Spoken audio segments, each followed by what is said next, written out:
Hello, everybody, and welcome to the United Stand. We are back with football. We are back with Manchester United versus Leicester. This is a massive game, and already we've got some massive updates for you that Harry Maguire is expected to start this game for Manchester United.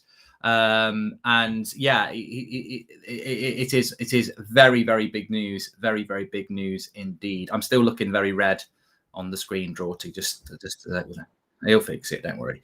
But yeah, Harry Maguire to start. Look, all I'm going to say about this is it's very hard on a tweet to come across in the way that you actually feel. I am not here going, oh my God, Harry Maguire's starting, it's a disgrace. But what I am here to say is that Harry Maguire starting is a massive risk. I personally would have liked to see Eric Bailly play because he's quick and he's done well against Vardy in the past. Maguire and Lindelof ain't fast.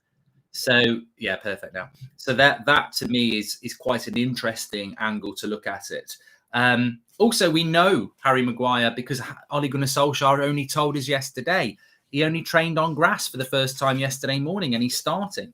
If you're not aware, Luke Shaw's come out and said that he didn't train at all ahead of the Everton game and felt rusty. You know, Marcus Rashford's been overplayed many times. Apparently my darting technique is shocking, Martial FC. Mate, I'm not going to lose any sleep about that. But look, seriously, this is a risk. It's a risk to bring Harry Maguire back, but I'm not surprised by it. Scott McTominay was out for 3 weeks with a groin injury. Wasn't meant to be back until, pretty much this game. He played him 3 times in a week, straight back from injury. Harry Maguire should not be playing in this game, really. Obviously, people will say, what do you know about sports science? I know that if somebody's training for the first time yesterday, they shouldn't be going into a game like this. But it's typical Ole. Favourites, panic. He might play with a back 5. He might play Maguire, Bailly and Lindelof. So you don't know. But, you can't put Ole under pressure and then moan at him when he does something that's proving that he's under pressure. He's under pressure. He's under pressure. He's David Bowie and Freddie Mercury. He's under pressure. Classic Queen. And he is. And bringing Harry Maguire back is because he feels that he's got a better chance of winning this game with Harry Maguire than he has with Eric Bailly and Lindelof, which, to be honest with you, he has. If Harry Maguire's fit, Harry Maguire plays, doesn't he? But I am quite surprised by it because it's literally he's only played 1 game. But it doesn't mean we're not going to win this game. I'm not going to sit here and say, oh, Harry Maguire's going to start this game, apparently, so we're going to lose this game. I think it's a risk, and I think it shows how panicked Ole is, but I still think we're going to win this game. Ronaldo, Pogba, Bruno, Rashford's back, Sancho, the options that we've got, Greenwood. I fully expect us to win this game. I'm just not surprised that he's done the surprising thing of throwing Harry Maguire straight back in. And of course, give Harry Maguire some credit. He's going to be like, of course that he wants to play. It'll be good that he's missed any games. Lee says, good afternoon, Mark. Hope you're okay. I really hope we get a win today. I voted United Stand, and that's football, as she said yesterday. Score prediction, says Lee. Thank you very much, Lee. I've gone with a 2-1 win for Manchester United today. I think we will win the game, and I think that we have, we have to win this game. I don't think even that a draw is a good enough result. Ikra says, please Van der Beek start. We don't have an official lineup at the moment. I've just realised I've got my mug on the screen there, which we don't want to see. Very unprofessional of me. I think if we were to draw this game, it's a bad result. I do. If we were to lose it, it's even worse. I think so. We've got a predicted lineup on the screen there. I think today will be a hard game, says Jude Jackson. I think he should start Harry. And do you think Rashford will be involved? I think Rashford will start. I mean, this is a predicted team. Pogba and Matic, which to me would be massive. Obviously, Bailly and Lindelof there, but we think Maguire's going to start. Sancho, Greenwood, and Ronaldo. I mean, that's the team I would pick. That is the team I would pick. I would go with that team today because it's the fittest team. And it's the better balanced team. Of course, we expect probably Maguire's going to play now, which means no Bailly. We might see Rashford start, which means no Sancho. And we might see McTominay start, which means no Matic. I think all 3 of those players coming in Well, I think Rashford and Maguire make us stronger if they're fully fit. I think McTominay makes us weaker compared to Matic. But that's the team I would like to see. But apparently Harry Maguire is going to start. And of course, we'll get that team news confirmed very, very shortly. 5 minutes until it's officially out, but it will be leaked before that. So just keep your ears to the ground. If you want to do super chats, you can do through the $sign. Thank you, everyone who does. Also, as well, please do smash a like on the video and make sure you subscribe. It's very interesting, and I'm really looking forward to it. I think, yeah, it is a very, very interesting game. Obviously, the downer is that it's a 3 p.m. kickoff in the UK. We've had these conversations before. We don't need to have them again. It is the only way you can actually properly watch this, well, have any coverage of this game in the UK is earpiece. Radio 5 Live have got full commentary. If you don't live in the UK, you can watch it free, because that's just the way it was. But, how do people still know that 3 p.m. kickoffs are not on TV in the UK? It's Gaming Bear. I mean, it's ridiculous. It's absolutely ridiculous, but there you go. Watford are a disgrace, apparently, says Chobby. I haven't, I might just put that on my screen, actually, because that is on the telly, isn't it? So we can keep that up. I know it was 2-0 at half time, but I haven't been keeping an eye on it. I think Salah scored a very good goal for them. Reality is, class appreciates class, and we're a class football club at Manchester United, and Mo Salah is a world-class talent. He doesn't, for me, he doesn't get put in the conversation enough about one of the world's best players, because I think he genuinely is a fantastic player, but they're doing very, very well. Salah is so good, says Will Silver, and it's 4-0 in that game, says hello. So why did Ollie play Luke Shaw versus Villa when he didn't even train all week, says Doogie? Well, look, I retweeted something today. Ollie out, can't stand him as a manager, says Rudy. Bit early, Rudy. I think that's probably a little bit rude, and a little bit early. But you know what? There is a little bit of a contradiction here if you want to take it. And the contradiction is this. Harry Maguire can start for Manchester United after one training session, having been out for nearly a month. But Ronaldo and Pogba can't start for United because they need to be rested, having played midweek. There is massive contradiction on how certain players will get rushed back and certain people won't. Apparently, the lineup is out, so I'm just going to see if I can find it for you. Rashford apparently not starting, so I haven't had that confirmed by anybody of note yet, but I'm just trying to find out where somebody might have got that from. Let's have a quick look. Now, I can't see a decent sourced lineup here, but somebody has just said there that Rashford is not starting, so we'll see what happens with that. It's a massive game today, massive game today. I think with how Manchester United finished that last set of games before the break, they have to go and win today. And I think that they will do. I think the options that Ollie's got, we should be winning this game. But yeah, it's not a game. It's not an international break. I think sometimes you come back from an international break and you play. You might play a Norwich at home, and you can sort of relax your way back into it. We can't relax our way back into this international break at all, and we all know that. Leicester away is, we didn't win there last year. We should have done, but we didn't. It was late equaliser just after Christmas. And, we've got to get a result. He's going to end up getting one of these players seriously hurt, says Oz. Talking about Ollie. Ollie's a terrible man manager. Just look at the treatment of Bay and Tellez, let alone Donny. He's going to ruin this team. Run to Ollie out, says Amash. Well, I mean, I tell you what, Eric Bay probably would have expected to be playing this game today. I think I don't think anybody could argue with that. But Liverpool's form coming into this Old Trafford game, as Levin just said on Twitter, is very ominous, which is why we've got to go from being Moments FC to Momentum FC. We need to build some bloody momentum today, big time, because if we don't, then we're going to be in real problems come the start of the season. Not the start of the season. Come that Liverpool game next week. Rashford is apparently not starting. I haven't seen it confirmed anywhere. A lot of people in the chat are talking about that, and apparently, Donny van der Beek might be starting. No, that can't be the team. That cannot be the team. There's no Ronaldo and there's no Pogba. So, yeah. A few people talking about Donny van der Beek starting, but I go off. This is why I don't go off rumour mills. I go off people that I know are verifiably true or pretty close to being true. So I can't confirm that Donny van der Beek is going to start, despite people in the chat getting quite excited about it, which would be great. I mean, it'd be great to see Donny van der Beek start a game, because I think it would give United fans a real boost going into the game. But I can't imagine how he would do that if he still wants to pick Pogba. But I suppose Donny could start if Pogba plays on the left and Rashford doesn't. I mean, it'd be interesting, because there's no future in Paul Pogba playing off the left, is there? So that would be interesting if that is the case. But I await some official sort of confirmation around this team. But there is growing excitement in the chat that something could be going on here.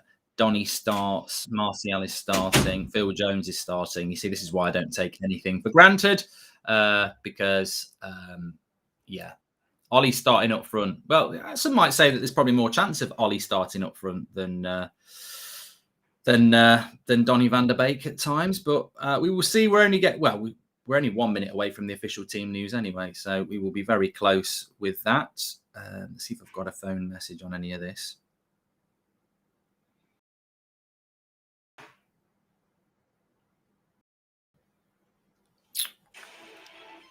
Not that. I don't want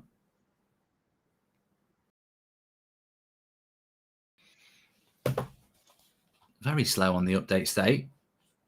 No one's really dropping out a real team news here. They're all very very tentative today. You normally get some of the Norwegian journalists dropping it a little bit. Drop it like it's hot.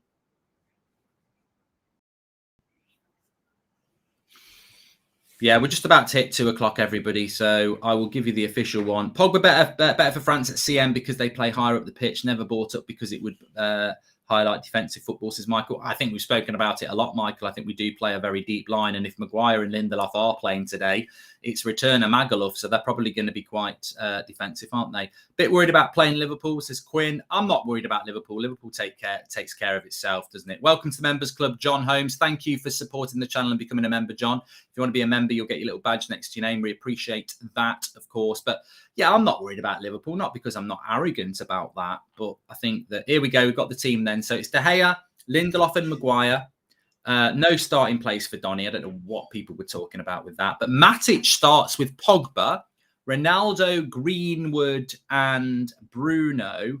I'm trying to see what the midfield is here. Oh, Sancho's starting as well. So it's Sancho, Greenwood, Ronaldo, Pogba, Matic, and then Wan-Bissaka, Maguire, Lindelof, Luke Shaw. So Pogba and Matic start. That's a big positive for me. That's a big positive for me. McTominay on the bench. And I don't really feel like there's any excuses here for United now. This is exciting for me. It's a get-in moment for me, because I really, really, really, really do think that this is our best midfield. And I'm encouraged by that. So that's great news. Great news indeed. Not a bad lineup. So De Gea in goal, Wan-Bissaka, Lindelof and Maguire, Luke Shaw, Matic and Pogba, Sancho, Greenwood, Bruno behind Ronaldo. That is not a bad Manchester United side. I do think there's an element of risk against Jamie Vardy to play Harry Maguire. That's separate to the fact that I think it's about as good a team as we can put out. We can't pick Varane. So, there's nothing we can say about that. We can't pick Varane. But the only issue with that team is how fit is Harry Maguire, because one training session to me is a big risk. He'd probably get through the game, but it's about, he's going to have to play against Atalanta. He's going to have to play against Liverpool. He's going to have to play, 3 games in 7 days, because that's what Ollie will demand of bringing him back. And that's why I wouldn't have played him, because it's not about getting through 90 minutes today. It's not like get through 90 minutes and you can go on holiday. It's get through 90 minutes and you're going to train on Monday. You're going to play against Atalanta, and then you're going to train again. And you're going to play against Liverpool. So I hope he's fully back, ready.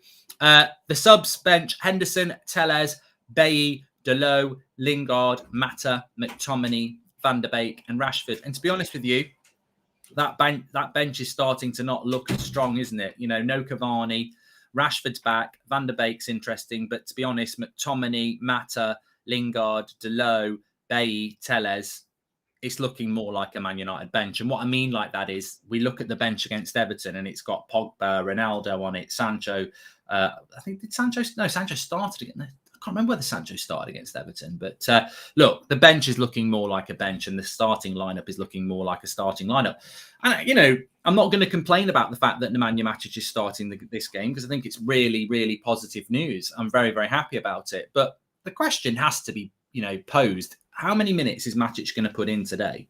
And why have we not been picking Nemanja Matic before today? So Martial not on the bench, which is interesting. I don't know why Martial's not there. Hi, Mark. I came here to say no matter what, Ollie out, club's still open with discounts, says Jay. Man City playing a 5-back against Burnley United to win the league. Come on, says Jude Jackson. I presume there must be a Martial. There must be an injury to Martial because we've got no Cavani. So you would definitely put Anthony Martial on the bench today. So there must be an injury to Anthony Martial because you would just not do that. It makes no sense to not put Anthony Martial into the team for today. Game on, says Jack. I'm very, very pleased as well. Very, very pleased that we've got Matic and Pogba. I mean, it just feels so, you know, I did expect him to go with McTominay and Pogba, but for McFred to be benched completely, I would applaud it from Ollie because he's a very stubborn man. And I think that to not do what he's done, I would, you know, he's never a man that wants to, you know, we saw it last year with Magaluf. He wants to be right. He wants to be right. He wants McTominay and Fred to be the right choice. And, you know, we knew Fred wasn't going to play today, but we didn't know that McTominay wasn't going to play. So I'm very, very pleased with that, midfield. And I hope it can deliver, you know. I really do hope it can deliver 3 points. I expect us to win. And to be honest with you, with that lineup, I really do expect us to win anyway, but I really do expect us to win today. I think Pogba, Matic, it's the right combination with Bruno. It's the best combination we've actually ever seen. Matic, Pogba, and Bruno is the best midfield we've seen under Ollie. And it surprises me that we haven't done it more often. So I'm very happy with that team. De Gea in goal, Wan-Bissaka, Lindelof and Maguire and Luke Shaw. So Maguire coming back into the team after one training session. We shouldn't be so surprised because Luke Shaw admitted he didn't even train ahead of the Everton game and still went into the team. So Ollie doing what Ollie does, he will take those risks. Matic and Pogba is the big positive in midfield. And then we've got Sancho starting, Greenwood starting, Bruno starting and Ronaldo. And for me, this is why we'll win this game. Matic, Pogba, Bruno, Sancho, Ronaldo, Greenwood. It's a very, very exciting. And obviously Marcus Rashford will be coming on at some point. Going to say it now. McTominay comes on the second half, says Chubba. Oh, 100%. And look, what I will say this. No matter how well we play today, I would still bet that we will highly likely see McTominay and Fred next week in the game against Liverpool at home. Would you take Ander Herrera at United? No, Lucas, you've got to move on from that. You've got to move on from that. Sancho will score today, mark my words, says Aguilera. And Sancho again off left. This is not ideal, says Shoa. Yes and no. I mean, look, Jadon Sancho has played a lot of football off the left-hand side at Dortmund. I know we bought him thinking he was going to solve the right wing problem. But to be fair, Mason Greenwood's been decent off the right and Sancho can play off the left. I think long term, Marcus Rashford's going to be starting off the left very, very soon. So I think that, you know, Sancho will be fighting it out for that right-hand side. I'm not actually that bothered because Marcus Rashford will definitely play off the left. But it is interesting because, you know, the first time Marcus Rashford's in the matchday squad this season, and what happens? Paul Pogba goes into the midfield. And I'll never understand that. I'll never understand that because midfield is the most important position. And to move Paul Pogba to the left wing when we could have had him in the midfield, I'll never understand that. But he is back in the midfield now. I'm slightly worried about Iheanacho and Vardy with their strength and pace. If either one of them attach themselves to Lindelof, we're screwed, says Adam. and Rashford to come on for the last 30 and ruin Leicester with his pace and directness. Sue, says Joshua Bowwater. Well, I will give you the Leicester team news. That is out, and they have been playing with a 4-4-2. I don't know whether they're doing that today. It would seem a little bit of a risk to do that, if I'm honest with you. What's Leicester City? What's their bloody Twitter account? Here we go, Leicester City. At LCFC. Their team news is Schmeichel in goal, Ricardo, Amate, Evans, Sionku, Castagnier. So it looks like it's a back five with Tielemans, Samari, and Maddison, Iheanacho, and Vardy. I tell you what, it's a very different Leicester side. That to me looks like that's a 5-3-2. They have been sort of playing a 4-4-2. Maddison's not been in the team. Samari's not been playing. He's been playing Chowdhury because obviously Ndidi's out. So that's interesting. That midfield three, we should get the better of it with Matic, Pogba, and Bruno. But Tielemans, Samari, and Maddison, I like Samari. I think he's a decent signing. I mean, look, there's an adjustment period, of course, but I think he could be a real fantastic signing. And obviously, they're going to go with their wing backs of Ricardo and Tielemans. So it's interesting. Johnny Evans coming in off an injury. I mean, look, that to me just emphasises that this has the potential to be a real challenge.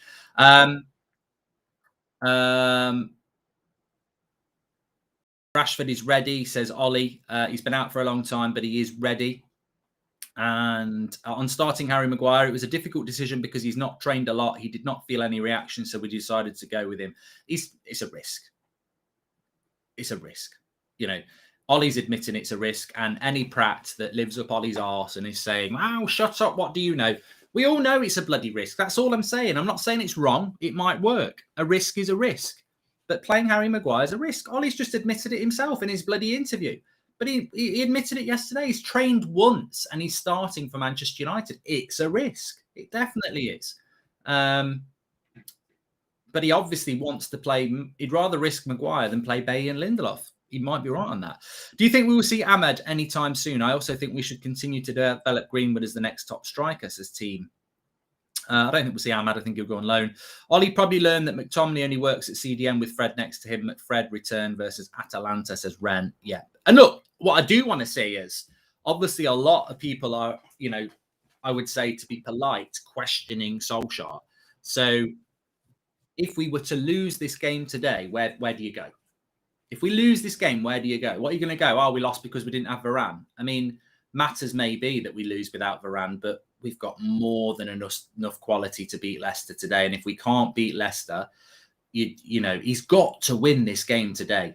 He's got to silence the poor results that we've had. He's got to win today. And if he didn't win today, it's like Jay says, the team looks good. So there can be no excuses. I mean, there's no excuses anyway. We're into that sort of no excuses. Now's the time to deliver time. But you look at that team, and I can't see how that team doesn't win. You know, Pogba, Matic, and Bruno. I expect to see a different Manchester United. I think if we're playing McTominay and Fred, you know, you expect slow tempo, bad passing. I expect to see. For me, this is hopefully going to be a lesson in the midfield, and that is the team that we've got on the screen for you there. So Ronaldo, Bruno, Pogba in the spine. Very strong. Matic, let's see what he can do. Sancho starting a game. There's lots to be excited about. And that team there, for me, you take Lindelof out and you put Varane in, that team to me should challenge for a title. I know Rashford would come into the team, but basically that team there can win a league. I'm not saying it will, but it can. Johan says McFred versus Atalanta. Well, we'll have to wait and see. Mick Jones, thank you for becoming a member. If you want to become a member, you get a little badge next to your name in the chat. Click the join button. And of course, please do subscribe. Bottom right-hand corner. We're on the road to 155,000. So please subscribe. Bottom right-hand corner, United Stand. We are we're live every night at 8 o'clock, live every morning at 10 o'clock. And we have... obviously, live with most of our content as well. So make sure you subscribe, bottom right-hand corner.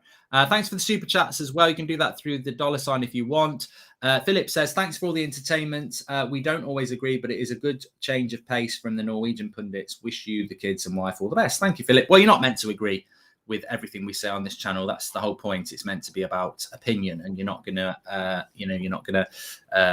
always agree. But Leon makes a good point. He says, I am worried about Matic. And it's interesting. I was speaking about Matic last night. Matic is the best CDM we've got. Doesn't mean he's going to play well. Fred's played crap there. McTominay's not played very well there. Matic, we need him to be the answer. He might not be the answer. The answer might be we should have bought a CDM. Matic is our only hope. But even Matic might not, even if Matic plays well, can he play on Wednesday? Apparently not. He can only play one game a week. Why doesn't Sancho play on the right and Greenwood on the left, says Mikhail Roach? I think it's this inverted wingers stuff, really. I think it's about, cutting in on your left for Greenwood. Ollie listens to United Stand. That's why he picked Matic and Paul. Let's pray for good football, says Joseph. Well, look, I'm not going to moan. No, Tony, says Adwell. I think Tony Martial must be injured. There is absolutely... I know he's not on the bench. No, Martial is not on the bench. Rashford's the only real attacking option we've got as an out-and-out forward. But with no Cavani, you wouldn't not have Martial on the bench. I mean, Juan Mata's on the bench, so Martial must be injured. He was carrying an injury before. He did go on international duty, but he must be carrying an injury because there's no. It wouldn't make any sense to not have him in the squad. And people are, I'm looking on social media just to try and find it out, and people are like saying, "Good, Martial's finally been dropped." It's like, wait your head up, you prats. He actually scored against Everton and came off with an injury. Like, he played well against Everton, so it's not like he wouldn't be there. How can Martial not be on the bench? Disgraceful how he's treated by the fans and Ollie, world class in my eyes. I refuse to believe, Hugo, that he's been dropped. It wouldn't make any sense to do that. Aman says, I think Ollie makes false promises to players like Lingard, Donny and Bailly about game time just to get them on a contract. Poor management, says Aman. And also, welcome to the Members Club, Rahid. And Slow Sports News, Scooby-Doo on the bench, says Mr. Pip, who's been a member for 20 months. Bloody hell, thank you very much. Hi, Mark. Hopefully Matic does not get exposed like he did against Tillemans in the FA Cup. If he plays well, we will win, says Aditya. Look, there's a chance we could lose this midfield battle. I personally think that we should have bought a CDM. But Matic, Pogba and Bruno, whilst it's my best midfield three, doesn't mean it's going to go and be as good as a Rodri, a Gundogan and a De Bruyne. Back at it with Ronaldo's song by Cozy Panic. Get that look, says Andreas. And this is the fourth round of the Ollie wave. I hope we find consistency, either consistency go to win silverware and consistency to go and get a new coach and have bad results, says Milverton. Yeah, I don't think anybody wants the inconsistency. I don't think anybody wants to see us go and win 3 games and then lose a couple. I think we all crave that consistency of good results. So I suppose I can see what you mean about, some people almost want us just it to go one way or the other so we can find out what it's all about. But I do think we're going to win today. And I think, 100% he has to win today, especially with the team that he's selected because, look at, I've got the Liverpool game on here. They're 4-0 up. Not only are they winning, but they're now winning by, demolition. Goal difference is going to start to kick in. We can't be grind it out FC. We're going to have to be better than that. We're going to have to start winning games more comfortably. So let's hope that we can do that. Okay, let's bring Levin in then. Levin, how are you doing? Yo, I'm doing all right. I like the team lineup, so that's brought a bit of positivity to my life. I did fear, right, because I saw some stat last night where it was like we've lost our last 5 games where we've started Lindelof or Bailly, something like that. I'm sure somebody will know it in the chat. Oh, so I was worrying a bit, but a rushed back Maguire plus Lindelof, what's the record of that? I'm not sure. Probably not that high still, but I can hope. I can hope we'll be good because is Leicester's lineup out? I haven't seen Leicester's lineup. Yeah, it is. Just first of all, we just had a super chat from Struggs who says, can you please say hello to my son Rupert, who's listening while playing some Minecraft? Come on, United. Rupert, stop playing Minecraft and wasting your life and watch Man United under Ollie. No, Rupert, keep it up. Keep it up, Rupert. Keep on, farming them trees and that. Keep it up. I've got no idea what Minecraft is. I thought it was something to do with a mine. Could Rashford come and win it from a world-class long ball from Bruno? Well, look, we have got return of Rashford. Watford have just made it 5-0, by the way. Come on, United, says Mark Smith. Yeah, but the team news for Leicester, Levin, is I think they have been playing a 4-4-2. It looks like they're going to a back five because they've got Schmeichel in goal, Pereira at right back, Castagnet left wing back, and then I think it's Amate, Sionku, and Evans, Samari, Tillemans, Maddison, Iheanacho, and Vardy. So there's no place for Lookman or Harvey Barnes. So it looks like they're going with the back five, two up front still. Any thoughts on that? I'm more scared of that because when you look at Iheanacho and Vardy, that combination and the amount of goals they scored last season, that is a big threat. Now, of course, with them switching to the back five, clearly I think they are a bit worried about their defensive problems. I'm surprised Johnny Evans is playing because I did hear he's having a really, sort of bad problem with his foot. But Iheanacho and Vardy... It's only the same as his playing Maguire, I suppose. True. Bring that in. What do you think about these two players playing, especially Maguire? Well, both managers are sort of risking it, I guess, right? Both managers understanding that this is an important fixed job. Both teams have the ability to go out and win this game. And so it's almost like I'd rather go with my defender that I trust, even if he isn't 100%, than somebody else who maybe isn't going to get the job done. And having Evans for Leicester specifically is really important for them because they need that sort of leadership at the back. Of course, they've struggled with injuries. Fofana's out, Ndidi's out. I think James Justin's out or whatever. So they've struggled with injuries. So having Evans back in will be good. I'm just going to be watching out for that combination of Iheanacho and Vardy because they score a lot of goals when they play together. Iheanacho was their top goal scorer last season, right? And for most of this season, he's not really started. So I'm sure he'll be wanting to prove himself. They'll have a lot. Obviously, they're playing at home. But I still expect us to have a good result, man. We have a difficult run of fixtures. After watching Liverpool play, we can't go into that game with a negative mood, right? We need to go into that game feeling good about ourselves, feeling confident in our ability to win matches. Especially how they're playing. Exactly, man. And I've seen people on Twitter going, oh, yeah, it's only Watford, or oh, yeah, blah, blah. Like, Liverpool are in good form, right? Whether you dislike Liverpool or not, I'm sure we all dislike Liverpool. They are in good form, and they're going to come to Old Trafford, like, ready. Like, they're going to feel confident. I've seen Liverpool fans tweeting, this is the first time in years I'm looking forward to going to Old Trafford. That's not like, I don't feel good about that, right? So I really hope we can use this game to sort of catapult ourselves forward. And well, we've spoken plenty of times. Under pressure, Ollie seems to get the results he needs. And so hopefully we can come out and do that today. Perty, thank you for your super chat. Happy birthday, mate. But I think going back to what you said there, I think the Maguire thing has to be about trust. One training session, and he's straight back into a game like this.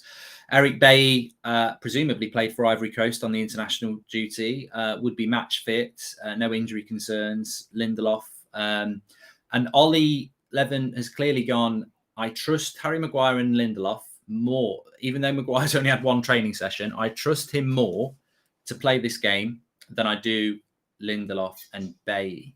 But I suppose the interesting thing with that is we are playing, you mentioned Iheanacho and Vardy, they're playing with the front two, they're mobile. Maguire and Lindelof are not mobile. And the way we've set up today with Matic and Pogba don't want to be playing deep with Matic. You want to be attacking with Ronaldo and Sancho and Greenwood and Bruno. So there is that element of risk. And also as well, it's not only that. If you don't trust Lindelof and Bailly to play against Leicester, you're not going to trust Lindelof and Bailly to play against Atalanta or Liverpool. So he's not just risking Maguire today. He's basically saying, you're playing 3 times in a week for me as well, Harry, after one training session. But it is about trust though, isn't it? It's all about trust. And managers, when they're under pressure, Ollie is under pressure, whether you like Ollie or not, he's currently under pressure because people are scrutinizing his job. Managers under pressure will play players they trust. He clearly doesn't trust Bailly, right? He clearly doesn't trust Bailly. And you hit on a good point there, Mark. In simpler terms, we could be destroyed in transition today. Like we could. We very much could be destroyed in transition because Maguire, who aren't typically the quickest, and if Maguire's not got that, I say quick step, he's not really ever had much of a quick step, but if that first step isn't ready, and Lindelof might be out of position, Matic and Pogba, we've seen these guys get caught out in transition before. So there is that concern. But I'm hoping this is going to be one of those games where we do, find a way to dominate, keep the ball well. Look, one thing that I'm really excited for, Mark, is Pogba playing in the team in the pivot. You look at the Everton game when Sancho came on, Pogba did a great job of getting diagonal balls into Sancho, sort of isolated out wide, and Sancho would look to exploit the space. I want to see more of that today, right? That was probably the best we've seen Sancho in a United shirt. And so I think, Ollie's probably seen that and gone, look, let's try replicate that again today, but from minute one. Of course, Rashford's back as well. I'm sure we'll see Rashford at some point in the game. I wonder where he'll come in, whether it means Sancho comes off or Sancho goes to the right and Rashford comes on. But there's plenty to be excited about, I think. It's just, I don't want to get my hopes up because I've done this before, right? In previous games this season, I've gotten my hopes up and I've been let down. So I'm trying to stay a bit reserved. But in that, I think there's always something for everybody as a football fan. And I know there's United fans who are adamantly Ollie in, adamantly Ollie out, and adamantly Ollie out. But there's something for everyone today, because I don't know, when you look at that team today, I want to know what your thoughts are for today and obviously beyond today. But to give you, if you weren't listening when I said it, I said, basically for me, I'm happy. For me, Matic and Pogba is the best midfield two we've got.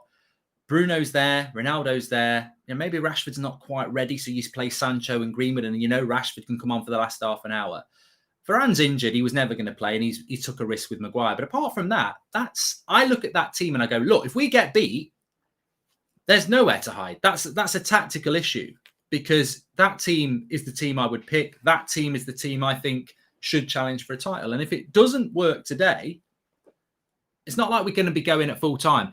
He's got to stop picking McFred. He's not. He's not picked him today. So I look at that today and I'm very excited by it. But I'm also realistic that if we did lose, I'd be like, right, I don't really know where we go now. Well, it's important because, you have to look at why we lose. And we understand the weaknesses of a pivot with Pogba and Matic, right? We all should, or I hope we understand the weaknesses, right? Pogba defensively can leave gaps open. Matic doesn't necessarily have the legs. He's not as mobile to cover space that's left. And so you risk being open in transition. That's the risk. We know that. So throughout the game, we need to watch out for how are we dealing with that? Because I'm just a regular football fan. If I can see that, I know for sure Brendan Rodgers can see that, right? So how do we look to mitigate that and stop them from being able to exploit us? If we do that well, some good coaching's going on, we're seeing improvement. That's what we want, right? That's all we can possibly ask for. If we're still just getting haggled in transition and it doesn't really look like there's been a plan in place to stop that, then you can still have some of the same complaints. Yeah, you're not going to be going McFred, but you're going to be going, okay, so why hasn't this been addressed by the coach and staff and the manager, right? I don't want to get that far because obviously, we've sat here and praised the lineup and we've lost. We've sat here and criticized the lineup and won. So you almost never know what you're going to get. I am just looking for improvement where we know we're weak as a team, right? Being able to break down. They're playing in a back five. When they're sitting in the defensive phases, they're going to be very hard to break down if they're in a back five. How do we exploit that? How do we look to beat that? How do we get the best out of Ronaldo? We're going to have more balls coming into the box, right? We've not really done that much this season. So there's plenty still to analyze and go, this isn't good enough, or this hasn't been good enough this season. After this game, can we say there's been improvement? Hopefully. Tom Hutton with the super chat says, thoughts on Maguire as a CDM with Varane in a 3 with Shaw and Wan-Bissaka behind? I don't know what sort of crazy that is, but I'm not up for that. Shaw and Wan-Bissaka should be sending the ball in Leicester penalty box, says okay. I think that's probably why he's picked Johnny Evans, because Ronaldo is obviously a handful, but he's very good in the air. Johnny Evans is pretty good in the air, so that's probably why he feels the justification in taking the risk. But Leicester have not had a good start to the season, Levin, and I did say in my preview that I expect us to win this game. One, because we need to. I feel it's a must-win game. I don't think he gets sacked if he loses or he draws, but I think a draw will kill us further down the line because I think Leicester is arguably, well, it's certainly it's an easier game than Liverpool and Man City, which we've got. We've got to get the 3 points today. I expect us to. I don't know why. Do you think that's naive? I just expect us to play and win. Yeah, it's going to go. Leicester haven't been good this season, and that's typically something you attribute to Leicester the past couple of years, right? Typically, Leicester have started seasons a lot better than they have this one. The only problem that you sort of have, if you're looking at it from a Leicester's perspective, is that based off of the lineup today, they are now like making the changes. You know, like when, you know, the first run of games happens in the Premier League season and you go, okay, after international break, we can't be like that. Based off of the changes, they've made that, like they've done that. And so is this now going to be the time where we start to see the Leicester of last season that looks like they're going to compete for top 4? Hopefully not. Hopefully they, you know, start next week, right? And we don't have to worry about that. But nah, I would expect us to come into this game. We're in better form. I think in general, we have played better than Leicester this season. I just really worry about, you know, overthinking and maybe, you know, just sort of mental game between the managers, right? These are the things I'm worrying about more so. But I want to see better performances as well, Mark, because, you know, you talked about the Liverpool Man City game. We're going into a hard run of fixtures. I want to see better performances. I want to see, you know, our best team looking like they're really starting to get some synergy, a bit of cohesion together. And we haven't seen much of that this season. So today will be a big test for that, because we can't go, like we've just seen with Liverpool, we can't go into that Liverpool game not knowing what our best team is, and also not knowing how to actually consistently score goals or how to win games effectively. We cannot afford to do that. And I think it's interesting with Leicester, because I think you're right. They've not had a very good start to the season. They've taken 8 points from 21. We've taken 14. But look, their 2 wins, I think, were Wolves and Norwich, you know, which doesn't say a lot. And they've drawn against teams like Burnley and Palace, which you'd expect a Leicester team that's been challenging for top 4 the last 2 years and bought well in the summer. I mean, I look at the team today. The back 5, Schmeichel, Ricardo, Amati, Evans, Sionku, Castagne, midfield of Tielemans, Samari, Maddison, and then Iheanacho and Vardy. But I look at their bench and it's, you know, taking away the goalkeeper, Vestergaard, new signing, Bertrand's come in, Chowdhury, Albrighton, Lookman, Barnes, Perez, Daka. You know, I look at that bench and I think, well, I'm pretty sure in their last game, Bertrand and Vestergaard started, Chowdhury started, Lookman started, and Barnes started. So that's nearly half his team changed. And I think he's probably changed half his team for the better. So, but those players that have come out are still, you know, they've got a decent bench. They've got a decent squad. And you're right, Leicester are at home. I know we're unbeaten away. And I wanted to talk about the unbeaten away record. I know we're unbeaten away for a very long time, but we also know that unbeaten away record was in front of empty stadiums. That Leicester team beat Man United. Their season kickstarts. They've got a big squad. So it is a dangerous game. Yeah, and it's funny because I remember I was doing like a little preview type thing on Twitter where I was talking to people and I was saying to people, if they're playing Vestergaard and Bertrand, we got a real shot. And to see that those two have just been taken out straight, like we're not even chancing it with them, very, very telling. I think you got to look at it from a perspective of we have to come out and really start strong. I don't think Leicester necessarily, like you mentioned the Crystal Palace game, right? That game 2-2. Vardy and Iheanacho scored goals, but they also conceded, right? Because defensively, they've been a bit shaky. Vardy and Iheanacho started, and again, I expect them to score goals. Like I sort of just do. These guys really do work well together in terms of being able to get a goal scoring output. The problem is they've switched up the defensive issues, right? They've looked to change the things defensively that made them so, you know, weak and so exposed to the possibility of conceding against Crystal Palace. And so is that something that now becomes a problem for us? Because if they still got the firepower of Iheanacho and Vardy, but now they're actually going to be a bit stronger defensively than what we've seen this season, our job becomes incredibly harder. But I say this, right? And it feels weird saying this because then I look at our team and I'm like, this shouldn't be a problem. It's not as simple as just saying, oh, look at our team, we have better names. But I look at our team and go, we really should be, you know, scoring goals here. It'll probably be I don't know if it'll be a goal fest, but it'll probably be a matter of who outscores who, right? Like who gets the goals and who doesn't is really going to be the thing, rather than, I don't think there'll be a clean sheet today. I'm not expecting a clean sheet.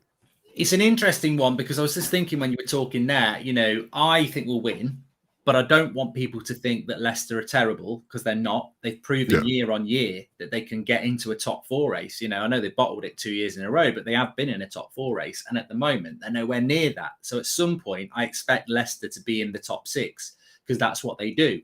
To do that, you've got to start winning games like this. And I do think if we'd have beaten Everton and we'd have beaten Villa and we had another 5 points and we were on like, 18, 19 points, I'd be like, I'd be respecting this fixture more, because I'd be like, well, Leicester away is a tough one. You know, you might take a point here.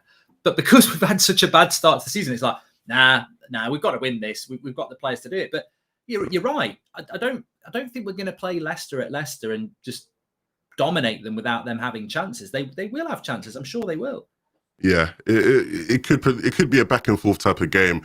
The problem is if it's back and forth, that doesn't play into our favour and it does play into theirs because they've shored up defensively. They're going with a bit more of a defensive shape, whereas we've gone with our least sort of defensive shape, which is what we've all wanted. To be fair, right? We don't want to see McFred, and we don't want to see any sort of variation in that. We do want to see Pogba and Matic, and so we have to be tight in possession, right? A part of the problem we've had in the recent games where we have been beaten in transition and whatnot, even with McFred in, is because we've been careless with the ball in the attacking third. We can't afford to be like that, because if we do, we will get caught out. Like, we will get found out. So we have to be tidy in possession. We have to keep the ball well, and really look to find, you know, good spaces and exploit the space well, because you talked about three centre-backs. Ronaldo's going to be in the box. I don't want to see a game where it looks like Ronaldo's just isolated in the box, not even getting involved, or no one's making an effort. Like, I really want to see us make a good effort to be more efficient in breaking down, you know, blocks and breaking and finding spaces between the lines, etc. So,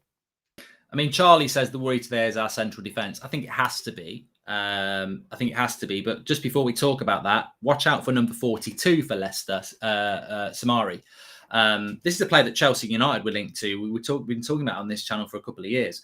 No Ndidi because he's injured is always a big positive. But, you know, it'd be just typical that this lad who they've brought in, who I think's, I'm not going to say he's going to be brilliant, but there's definitely got the potential to be another sort of Kante and Ndidi sort of signing for Leicester.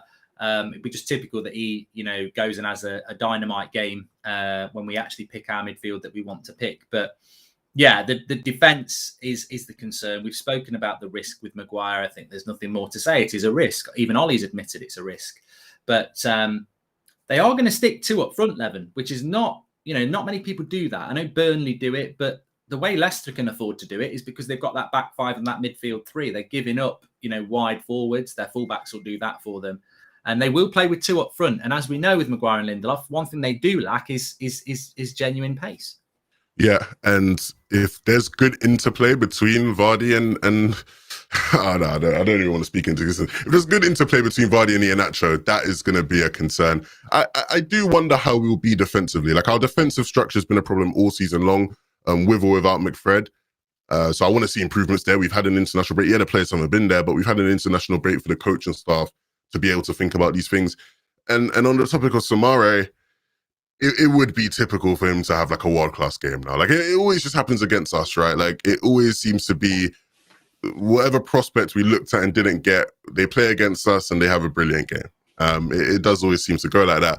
I would say, though, you know, you look at that midfield, let's have a good midfield. What is it? Is it like Maddison and Tielemans as well, right? Maddison, Tielemans and Samara, like, that's still a good midfield. They're missing Didi, but they still got a lot of threat in that team. Pereira and Castagne as wing-backs, they're going to help keep the width in transition. That could also be scary. You know, we've seen a couple of times this season where maybe Luke Shaw's been caught out of position or he's gambled going the wrong way. We can't afford for that to happen with Pereira in the team. He will exploit that space, you know, well. So, you know, we have to be very, very solid defensively today, as well as, you know, being a threat on attack. And also, let's not forget, you know, this is the sort of game that Brendan Rodgers will be relishing big time, because he'll know the pressure under Solskjaer. He'll also know that his name this week has been linked with a massive job at Newcastle. There's even talk that Man City are thinking about him after Pep. You know, this is the sort of game that Brendan Rodgers will be like, you know, I'm putting myself in the shop window here. I can really, you know, go to town. And he, you know, I think already before a ball's been kicked, Levin, he's changed the way he's played. He's looked at it and gone, you know what? I ain't playing a 4-4-2. I'm not playing with wingers. I'm going to go 5-3-2 here. I sense this will cause them United problems. Yeah, no, like it's very much, obviously, if it doesn't work, you know, then it doesn't work, and it's not going to be revered as something that was a good change. But you look at it from a tactical perspective and you go, he's done what you'd expect a coach to do. They haven't really been able to score much this season. They bring in Iheanacho and Vardy. They started scoring. They've been a bit weak defensively. They've not, you know, they've had some injuries. They've not looked, you know, as compact and strong there as a defensive unit. So what does he do? Change up the defensive unit, make it a bit stronger, play a back five with wing backs, but also still have your goal scoring threats in the team. Like, he's done sort of everything that he probably can do under the circumstances, considering the injuries they've had and whatnot. And that worries me because, you'd expect it to work, right? Like you would expect it to work. I'm not seeing as many weaknesses in the team. Like if they had lined up with Vestergaard and Bertrand, I would have been going, that's a weakness. I would have gone, oh look, remember Sancho in the Euros against Vestergaard when we played Denmark, right? That looks good, but that's obviously not a possibility. So, you know, there's not as many weaknesses I'm seeing. I do still wonder about Johnny Evans, because obviously it seems like he's being risked. Maybe that's something for us to exploit, right? Because he's not going to be as sharp as probably he'd want to be. And so maybe that's something to exploit for us. But it'll be a tight game. We can't, like you said earlier, we can't go into this game and sort of take advantage of the fact that, like, you know, we're Man United and like, we have to play this game to win this game and to really try and beat them. Because they will fight and they are a good side. They are a very good side and they're going to be set up well today. I think it was Jenks or Banks who said, is the game on in the UK? No, it's not, but there is commentary on Radio 5 Live if you want to listen to it. So that is how you can do it in the UK. But I've not even asked you, Levin. I know score predictions are always difficult. I acknowledge that, but give us a score prediction and how you think it's going to go. Score prediction. I'd say 2-1. 2-1 to United. I think we'll probably score. They'll score. It'll be a back and forth game. I can see there being a lot of chances. De Gea, need him to have another world class night. He'll have to make some big saves. It's inevitable. And I just really hope we can start to get the best out of our attacking unit. Right. I want to see, you know, Greenwood and Ronaldo linking together a lot better. I want to see Sancho playing like how he did when he came on for Everton throughout the whole 90. And I want to see Pogba doing what Pogba loves to do, pinging balls around, you know, free will, right? And I think he's probably been put in the team to do that today, to really look to get these diagonal balls in and exploit the space in behind potentially. So I'd go 2-1. I think we'll score, they'll score, but we'll get the better of them in the end. Okay, 1-0 to Ronaldo, 1-0 to Ronaldo, 1-0 to Manchester. I've gone 2-1 Manchester United. Marcus Rashford, I must ask you about him. He's back today. I know we're a few minutes away from the game against Leicester, but what do you feel about the return of Marcus Rashford and the impact this can have, not only on this game, but the next few weeks for Ollie and Man United? I'm happy about it just because I'm sure there'll be plenty of people like me who, throughout games this season, I've looked at certain sort of, you know, game states and certain instances in matches where I've gone, if that was Rashford instead of Greenwood, or if that was Rashford instead of Sancho, he would do something Rashford-esque and we probably get a better chance out of it. So I'm excited to have Rashford back. I think he brings us something a bit different. He's a bit more direct than some of the other, you know, sort of attacking options he has. And that often creates, you know, a lot of space for the likes of Luke Shaw to have better games. And I think that partnership off the left is a big thing. Luke Shaw, I know a lot of people don't think Luke Shaw's been at his best, and I'd agree. But with Rashford coming back, you'd hope that partnership gets back to what it was last season and we get the best out of Rashford. Because, you know, for most of last season, we didn't actually see Rashford fully fit, right? Like, my last memory of Rashford fully fit, he was playing phenomenally, right? In the COVID season before he got injured, right? He was one of the best wingers in Europe, it felt like at the time. So hopefully that's the Rashford we're getting back, paired with Luke Shaw, who's been great over the past year. Like, you know, we could really have a big threat off the left. And then you start to get excited about the stuff we can do off the right with Greenwood, Sancho, whoever. So yeah, I'm happy Rashford's back. I just hope he's not being rushed back. From what we've seen, the reports, like, he is actually good and everything. And so I'm sure he'll get 30 minutes or so in this game. But yeah, I'm happy for Rashford to be back. It's interesting because JJ just said there, I was going to talk about Luke Shaw anyway, but he said Luke Shaw is our weakest defender this season. I think people underestimate that the chemistry that Luke Shaw and Rashford have, because although Rashford was carrying injuries last year, he still played with Luke Shaw a lot when Luke Shaw was fantastic. So I think this will be a big return, hopefully, for Luke Shaw's ability. But actually, Levin, I don't know whether you agree with that, because I actually think that, I mean, interestingly enough, I do think Luke Shaw's not been as good. I just think he's been okay. I don't think he's been bad. But I felt the same about Harry Maguire before he got injured. I don't think Harry Maguire was anywhere near his end of season form at the start of the season. And I think Luke Shaw and Harry Maguire, maybe because they had a short break after the Euros, a bit of tiredness. But Harry Maguire wasn't playing particularly well before his injury either. So, you know, I think both players need to improve.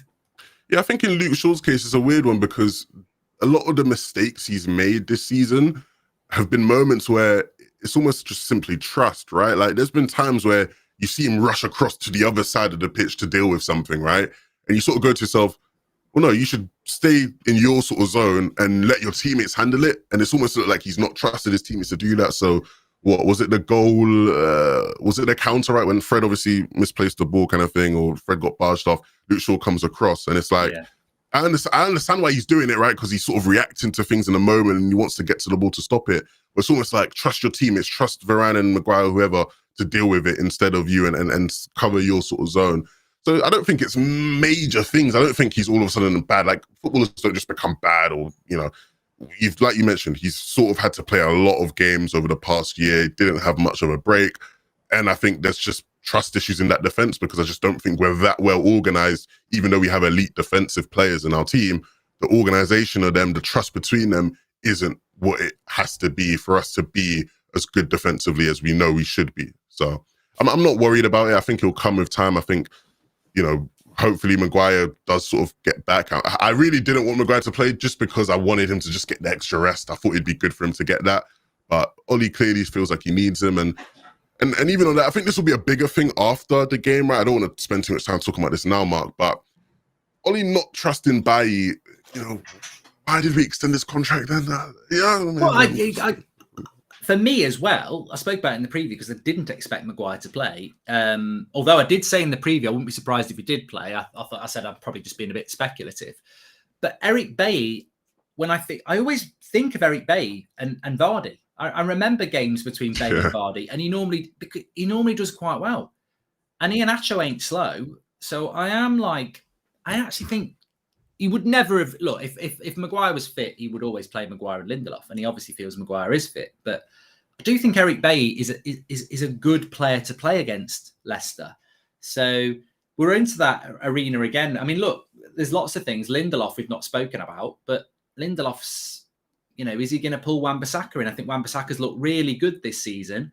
I spent most of last year saying, I'm telling you, Wan-Bissaka's being tucked in because Lindelof's weak on the cross. Since Varane's come in, he's not doing it anymore. But I disagree because he has been doing it. I've seen Wan-Bissaka still do it this season. So I wouldn't even agree. I don't know why Wan-Bissaka does the whole tuck-in thing, but I still have seen him do it. I don't think he's doing it anywhere near as much. And I also think Wan-Bissaka's playing loads better. I think he's better. I think he's improved, but he's made improvements gradually over the past couple seasons. But he's still been tucking in even with Varane. So I wouldn't say that's a Lindelof problem. If anything, when Lindelof's played, Lindelof's actually been pretty good. I think Lindelof's been solid. He's not been weak aerially, even though that's typically one of his biggest weaknesses. Of course, in terms of potentially being caught out in behind, that's not been an issue because he's had Varane next to him, which is a better suited partner. But I don't think if we were to see a Wan-Bissaka keep tucking in, I wouldn't go, Lindelof, that's because of Lindelof, because I've seen him do it with Varane in almost every game we've played. So I'm not concerned about Lindelof particularly. I think Lindelof will be fine. I would just worry about Ollie not trusting Bailly, it seems, even though Bailly historically seems to be quite good against Leicester. And, of course, Maguire sort of being rushed back. I'm not worried about Lindelof whatsoever this game, if I'm being honest. Well, I was going to say, you've just said it again. If people want to clip that up later and Lindelof costs us the game, we can all blame Levin. But, no, we'll have to agree to disagree on that. I think Wan-Bissaka has played loads better this season because he's playing with Varane. I do agree that it's not, as our fullbacks do tend to tuck in a bit. They do. I've seen it with Telles and I've seen it with Shaw on the other side. But I do think Wan-Bissaka spends a lot of time close to Lindelof than he would do with Varane because Lindelof is weak. But, there's a lot of people in the chat agreeing with you. They like Lindelof and feel that he's a good player. I'm not a big fan of Lindelof. I think he's a weak spot, and hopefully not today. And what I would say about Lindelof and Maguire is they did accumulate a lot of clean sheets last year. They can play quite deep, but that's the thing that annoys me the most is that I think the front six today, Matic, Pogba, I think Matic is a front player, even though he won't be a front player. Matic is going to drop in between those centre-backs. We're going to play like that's what Matic does. I quite like that from a CDM. He will split the centre-backs to allow himself to come and get the ball and dictate the play. I think we'll see a lot of that. I don't think we're going to play on the front foot, Levin, because with Maguire and Lindelof, you can't play on the halfway line because they've got that perfect ball in behind. Well, I think it's funny because what Matic offers us now a lot of it is more so what he does on the attacking side of the game, right? Because he allows us to recycle possession a lot better. He can play line-breaking passes that Fred doesn't do for us. I don't want to say he can't do because we've seen him do it for Brazil in the flipping. Have you seen the clip of Fred that assist he's gotten, right? Anyway, let's not talk about Fred. But Matic on the attacking side, he plays these line-breaking passes. He can find players in space. He recycles the ball well. He shows for the ball and he picks up off the back four quite well. So, you know, what Matic offers us on the attacking side of the game has really been like the key factor for him this season. And yeah, you know, we do sort of play that 3-1-6 shape and build up. So yeah, he'll probably drop back into defense. He does that quite well.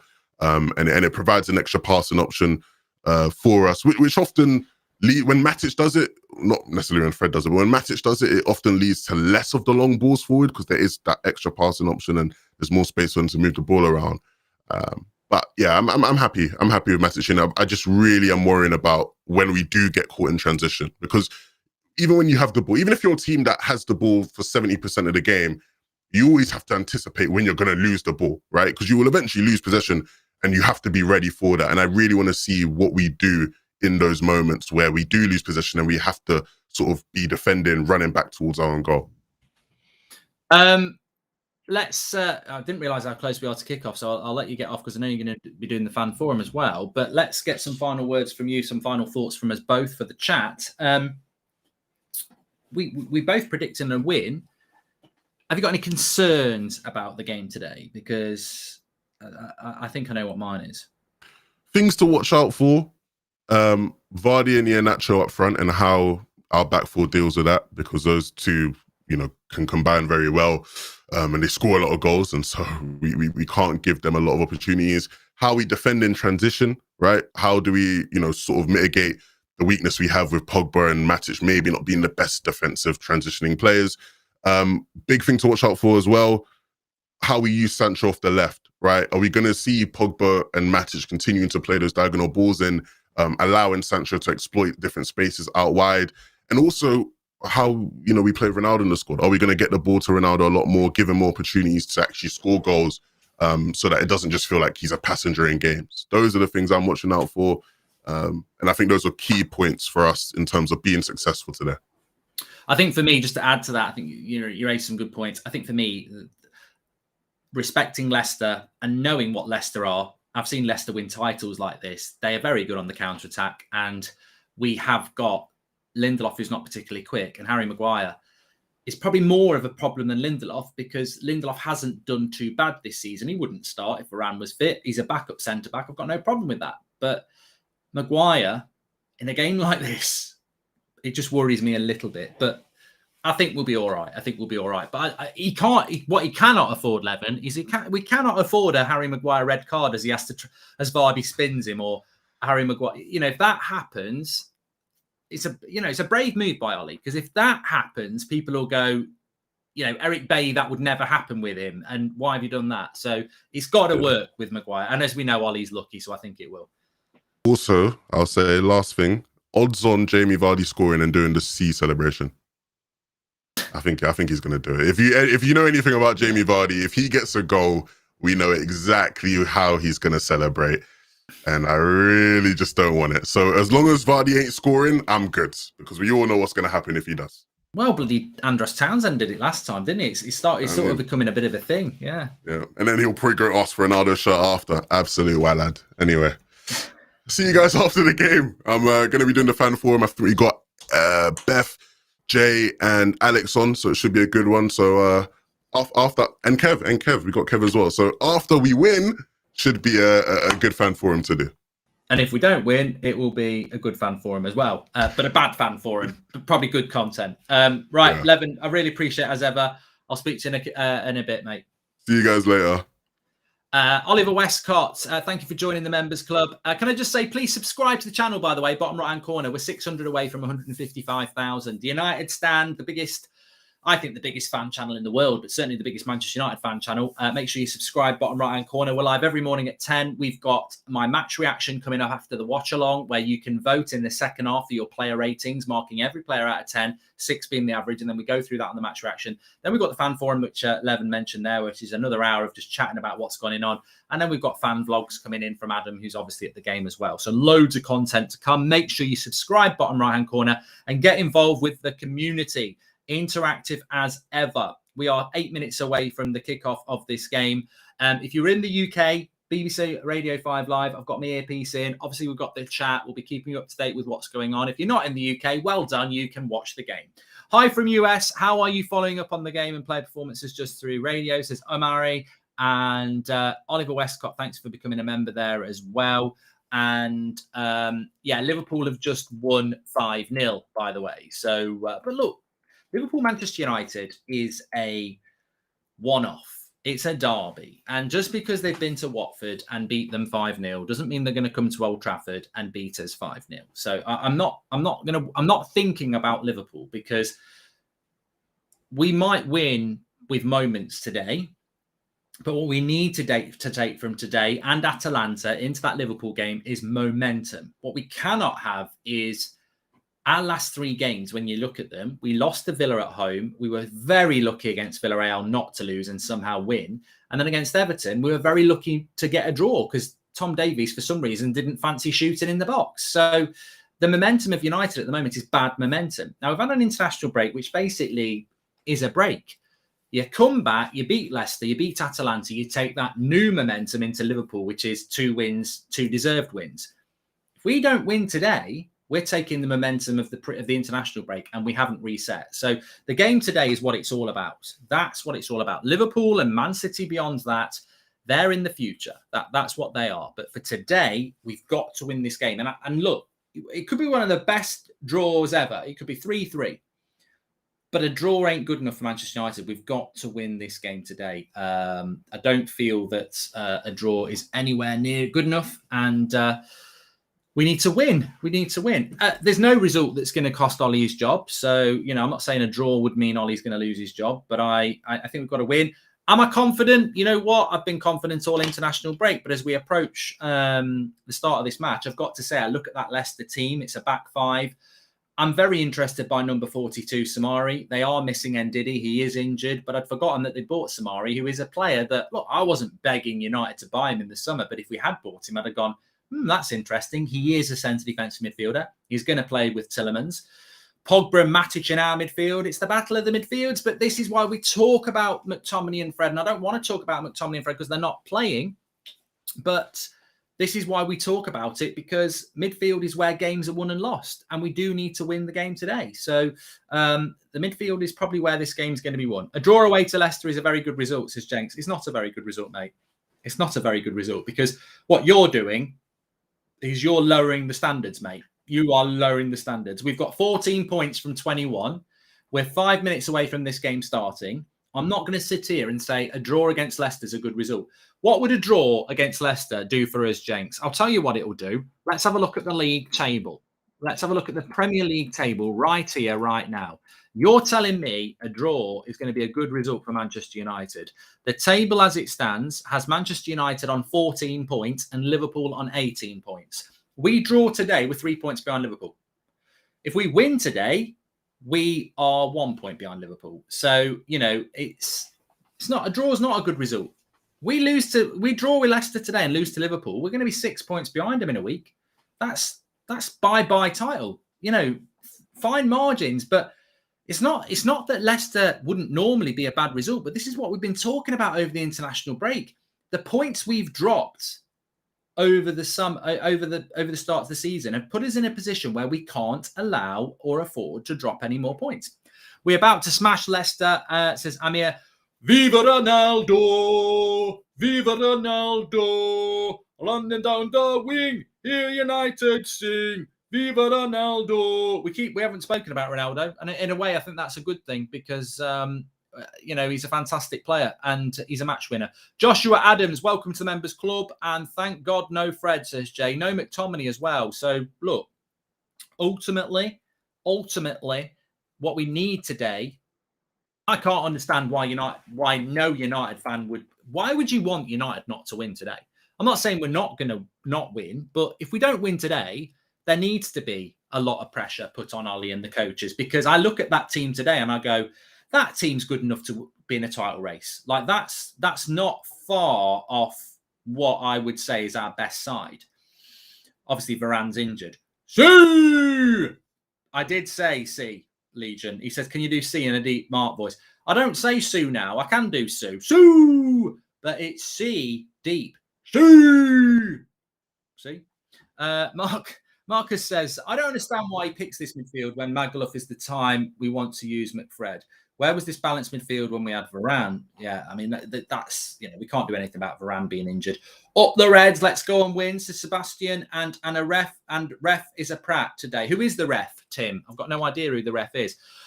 Please smash a like on the video, by the way, and share the video. You can share it on Twitter and Facebook. Get involved with the watch along. We're very close to the start of this game. There are other 3 o'clock kickoffs today. I've got no idea what they are. I think Man City are playing Burnley, aren't they, at the same time? There's quite a few 3 o'clock kickoffs, actually. Southampton, Leeds, Norwich, Brighton, Man City, Burnley, Sean Dyche, Leicester, Man United, and Villa against Wolves. So if you are driving or you're in the UK, you can listen to it. BBC Radio 5 live. I've got Manchester United versus Man United trip to Leicester. Obviously, it's not on TV in the UK, but we will be keeping you updated as we always do. And also get in the chat with your tactical thoughts, how the game is going. We will be reading a lot of that out during the game as well. And Summerjit says, if a draw away to Leicester is a good, then by extension, it is a good thing against any top 6 team. It's a joke of a statement. Vehemently disagree. No, if you're right. If you want to be a winner, you've got to go and win. Mark Goldbridge, 2021. But it's true. If you want to be a winner, you've got to win. I don't think Liverpool go to Leicester and go, well, that's a draw is a good result. It might be a good result, but a draw is never going to be a good result for us today because we're not at the top. We can't afford to drop 2 points. So a draw is never going to be a good result. If we're losing 2-0 with 5 minutes to go and we get 2 late goals, you'd go, oh, we've done well to get a draw there. Maybe it's a good point in the context of the result, but we still dropped points. Why are we all of a sudden looking at the opposing team? We've been asking for this team to start. We should win easily. If we don't, it's on Ollie, says Bradley. I think you're probably right there. It's incredible the quality player we have. No excuses, says Sebastian Bodry. Well, I'm excited. I'm excited about this. It's almost a story of two risks. Johnny Evans is back from injury for Leicester. Harry Maguire, ridiculously, Ollie in his press conference yesterday said Harry Maguire has only just trained for the first time on grass. He's now playing on grass the next day. So Harry Maguire has to put in a performance today, because and what I mean by that is he's got to put in a performance that doesn't, causes a problem, because if it does, it's not on Harry. Harry's going to say, I'm ready to play like Marcus Rashford did. It's on Ollie. Due to dropping silly points early, the standards are raised. A draw to Leicester isn't a tragic performance necessarily, but at the moment it's critical to win. Sammy, you're absolutely spot on. Thanks for all the super chats. You can do that through the $sign.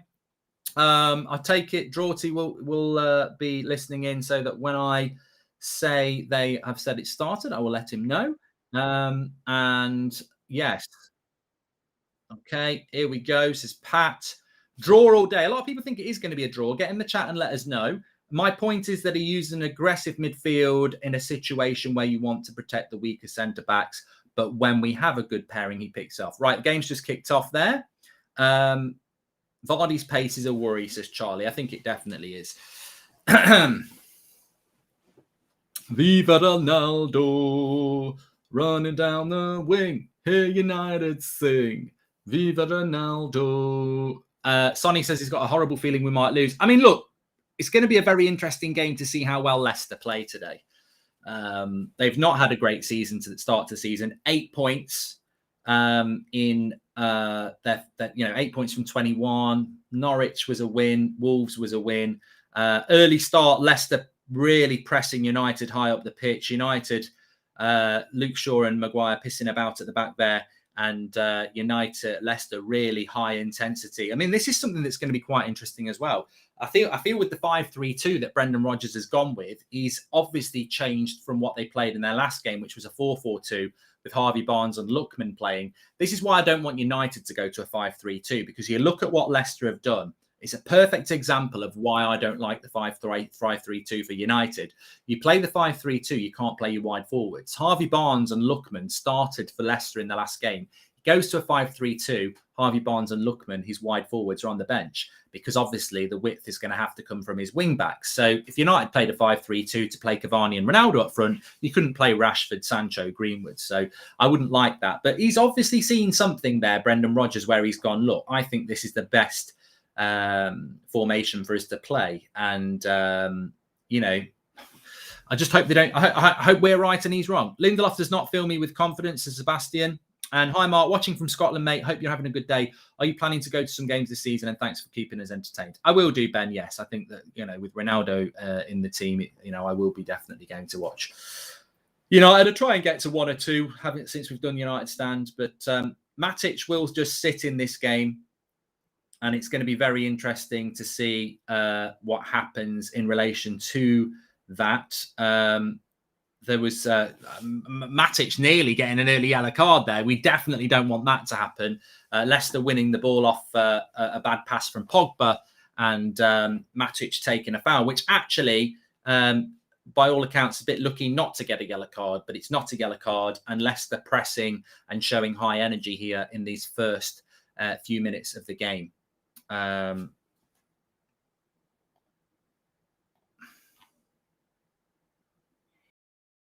We're looking a bit rusty, says Nicola. I said this I said this before as well, that with regards to Matic, he may well be the best CDM we've got, and I firmly believe that he is. But it doesn't mean he's going to be the right player for Manchester United now. You know, if he is past it, he's past it, isn't he? You know, if he's not past it, he's not past it. So, you know, be interesting. Sancho with the cross into the box there, but Schmeichel's put himself onto it. Shub says, do you think Bruno's playing a bit like a false nine for Manchester United? I think he is, yes. I think he plays very, very high up the pitch. It's almost like we're playing a 4-4-2 at times. I don't know how long that's been a thing, but I certainly would like to see. I think it's a great tactical point. I've noticed it a lot this season. He's almost playing as a second striker, and I don't like that. You know, and I think we're doing that because of Ronaldo. I don't think Ronaldo wants to press, so we use Bruno as a higher presser. But I want to see Ronaldo. I would like to see Bruno closer to Pogba, closer to Matic.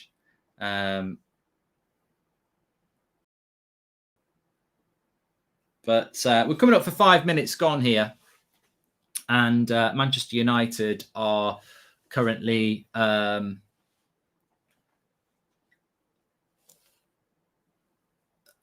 working their way into the game. Why are we not pressing, says Ashu. Well, it's interesting there because Joshua says Bruno's actually always done that. And I think that to me is probably something that, you know, maybe he has always done it, but I've noticed it a lot this season. It leaves our midfield exposed. I agree, Marvin AM. But United getting a bit of possession here at the moment, moving the ball around. And that's what you want to see from United. But they've got a chance here, Leicester. They've got a chance. They're moving in towards the goal with Iheanacho. And United a bit all over the shop, but cleared away by Harry Maguire. And United will come away with it. But they're just a bit skipping past Paul Pogba, defensively looking all over the place. I think Lindelof gets nutmegged. United a bit ragged at the back there and looking very rusty so far. But look, doesn't mean that it's still 0-0. Apparently somebody says, what's our clock? 5:10. 5:10. I think, yeah. Yeah, some 5:30, 5:40 I'm at.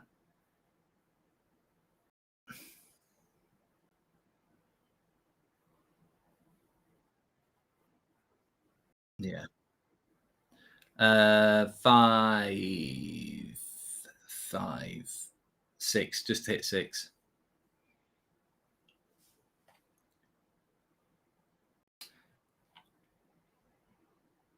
I mean, I'm not really bothered. And to be honest with you, if our moderators in the chat, you've got my permission to just time people out who start talking about time delays. I really couldn't give a shit. This is what happens when you've got radio streams on and everybody's watching all over the world on different streams. Some people will be ahead, some people will be behind. Really not going to waste time. If you want to talk about football, get in the chat. If you want to talk about how Matic is playing, how Pogba's playing, brilliant. We're not spending time talking about whether you're 10 seconds behind, 24 seconds behind. Get a life. We look lethargic, says Sebastian Baudry. They were told to slow it down. Yeah. In some ways, and also what people don't forget is YouTube puts a delay in. YouTube puts a delay in. Like, YouTube can put 20-second delay in. So, like, I've just realised that. It's a very good point from Havids. I used to have to explain this before. Anyway, Matic is just too slow, says John Dover. We you know, John makes a good point there. We might be in a situation today where we look at this and go, I said this last night, just because Matic is the best CDM doesn't mean it's going to work.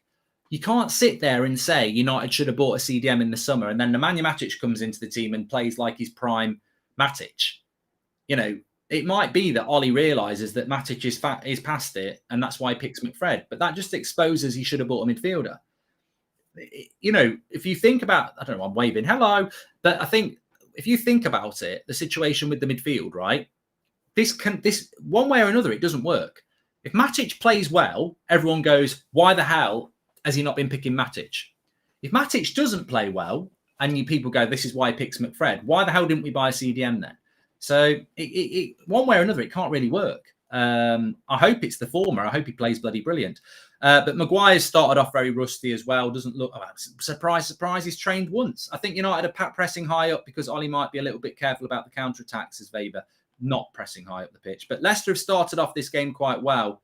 They're confidently moving the ball around. Pogba's looking a bit dodgy, says Advath Warrior.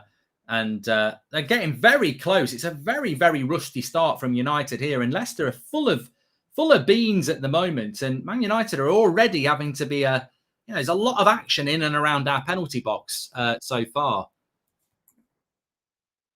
Very rusty start from United and a very confident start.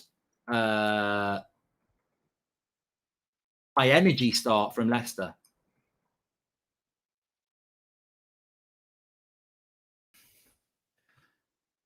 I mean, look, things can change around very quickly in football, as we know, but it's not been a fantastic start from Manchester United. Let's hope it can change. Thanks for all the super chats that are coming in and all the normal chats as well. All our players look a step too slow, says Emily Heskey. I thought you said Emil Heskey, but De Gea with the save there. It was a bit of a wild shot from Maddison anyway, but Lindelof and Pogba not looking great, says MWK. Yeah, give us your early thoughts on this, what we got like just coming up for 10 minutes into the game. And yeah, Leicester have definitely had the first 10 minutes energetic. But look, it's like a boxing match, isn't it? We'll give Leicester the first round. Let's see what happens. What the hell do we do all week, says Sam May. I just think, as per usual, United's... it was Maguire that got nutmeg, not Lindelof, says Belay. Thank you very much. I just think, as usual, Man United just don't look like they're, they've got much of a clue what the system is. I support Liverpool, but want United on top with us, says Steve.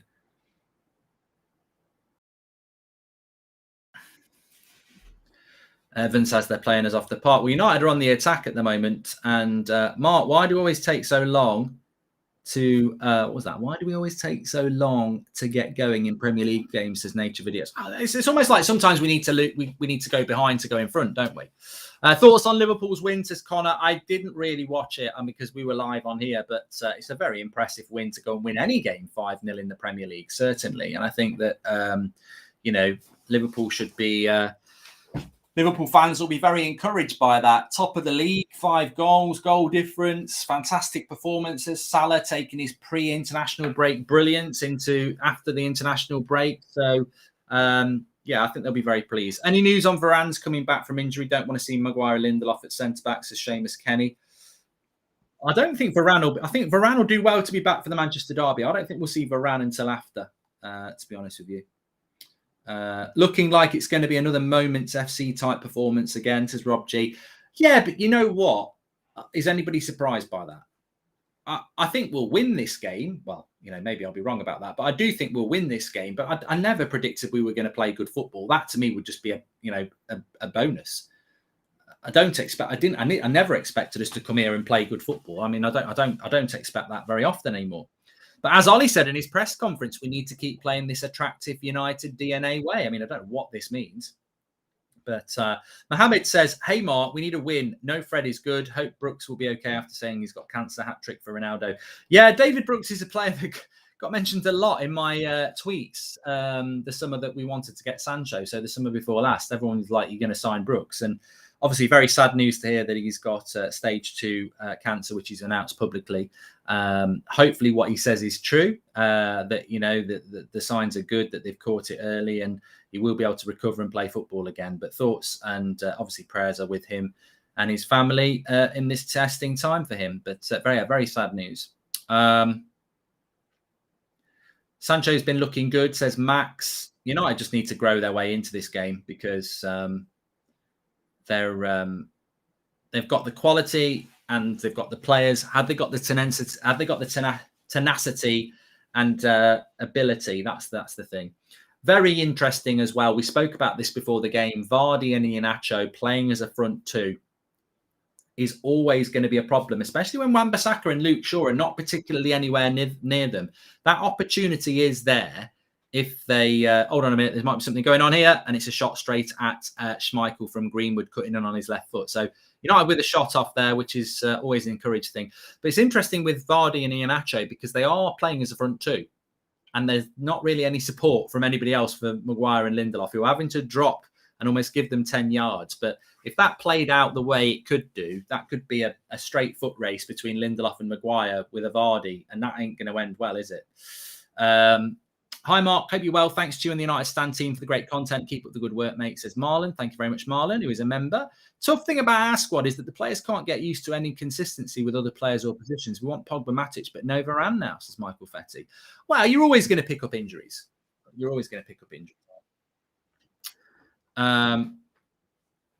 A nice ball into the box for Iheanacho here, and Maguire just kicks it out for a throw-in. Greedy Greenwood as always. I mean, look, I think Mason Greenwood cutting in on his left foot has a right to have a shot. I saw something quite interesting about it. They'd love to see Ronaldo playing in a front three with Rashford and Greenwood because he'd lose his shit after half an hour because he'd get no service because Greenwood would cut in and shoot on his left and Rashford would cut in and shoot on his right. They'd never look to pass to him and he'd soon sort that out. But I don't mind having a wide forward like a Greenwood or a Rashford if you've got a Sancho or a Pogba on the other side who like to create. The problem will happen if you get to a point where you've got Greenwood and Rashford and Ronaldo or Cavani is the forward. They won't get any service. One team looks well drilled and one team looks like they take smiley pictures at training. What do we do at training? We look so lost at the back, says Nate H. Ollie must have a really low opinion of Eric Bailly to play Harry Maguire today is all I would say, because it's not like Harry looks rusty, which is why wouldn't he be rusty? He's had his first proper training session yesterday. Greedy Wood at it again, it seems, to score. I think United have grown into this game a little bit more. And look, it's 0-0. For all the whole United haven't started off that well, it's 0-0. Leicester have started off okay, but it's 0-0. Isn't this football just Mourinho ball? No pressing, no one in the box, and just parking the bus. This is not attractive, says My Big Melons. Quite ironic when you say that's not attractive and you have a name like My Big Melons, but if Man United had Jorginho, says Nicholas, I don't think Matic is doing too bad by the sounds of it. Ollie just too stubborn, dropping bait, says Justin. And Sol says United are struggling. They're not really in the game yet. You don't have to be a rocket scientist to see we are lacking in the tactical area. There's no patterns of play, says Sebastian. Well, I think this is something that's been said for a very long time. Wan-Bissaka puts the cross in. It's not going to make its way to Ronaldo, but we get a corner. And this is the sort of thing that United can get a result from in this game. You know, if we don't play well, we've always got set pieces and people like Harry Maguire and Ronaldo. I think it's funny that Lindelof can do nothing wrong, but if he stands 1 millimetre wrong, everybody screams that he is way out of position. Sad, says Frederick Larson. Look, Frederick, I get that some people like Lindelof and I get that some people don't. I personally think he's a bit of a liability, but hopefully not today. All the best for your team this season, Mark, says Steve. Bruno puts the cross into the box. And it's I think Pogba got his head on that and it's gone out for a throw, a kickoff, a kick in, a goal kick. I knew it had the word kick in it. Yeah,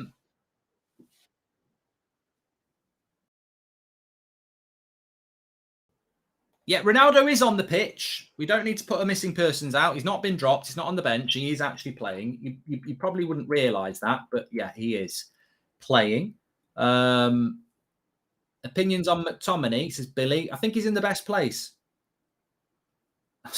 Sound like a cat that's been really ill.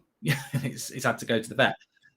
No, I think he's on. I think McTominay is a player I wouldn't sell, but I think he's in the best place in a game like this. I wouldn't start Scott McTominay. It's an important game where you're trying to win. And Scott McTominay, for me, on the bench for United, if we pick up an injury or someone's playing badly, you give McTominay a go. I'd say the same about Fred. He's on the bench. That's where he should be. Same as Lingard. I've got no problem with Lingard at United if he wants to sit on our bench, but should be nowhere near a starting 11. Lewis, welcome to the Members Club. I'll tell you what, Wan-Bissaka's had a good start again as well. Wan-Bissaka's probably been one of our better players again. And then blasts...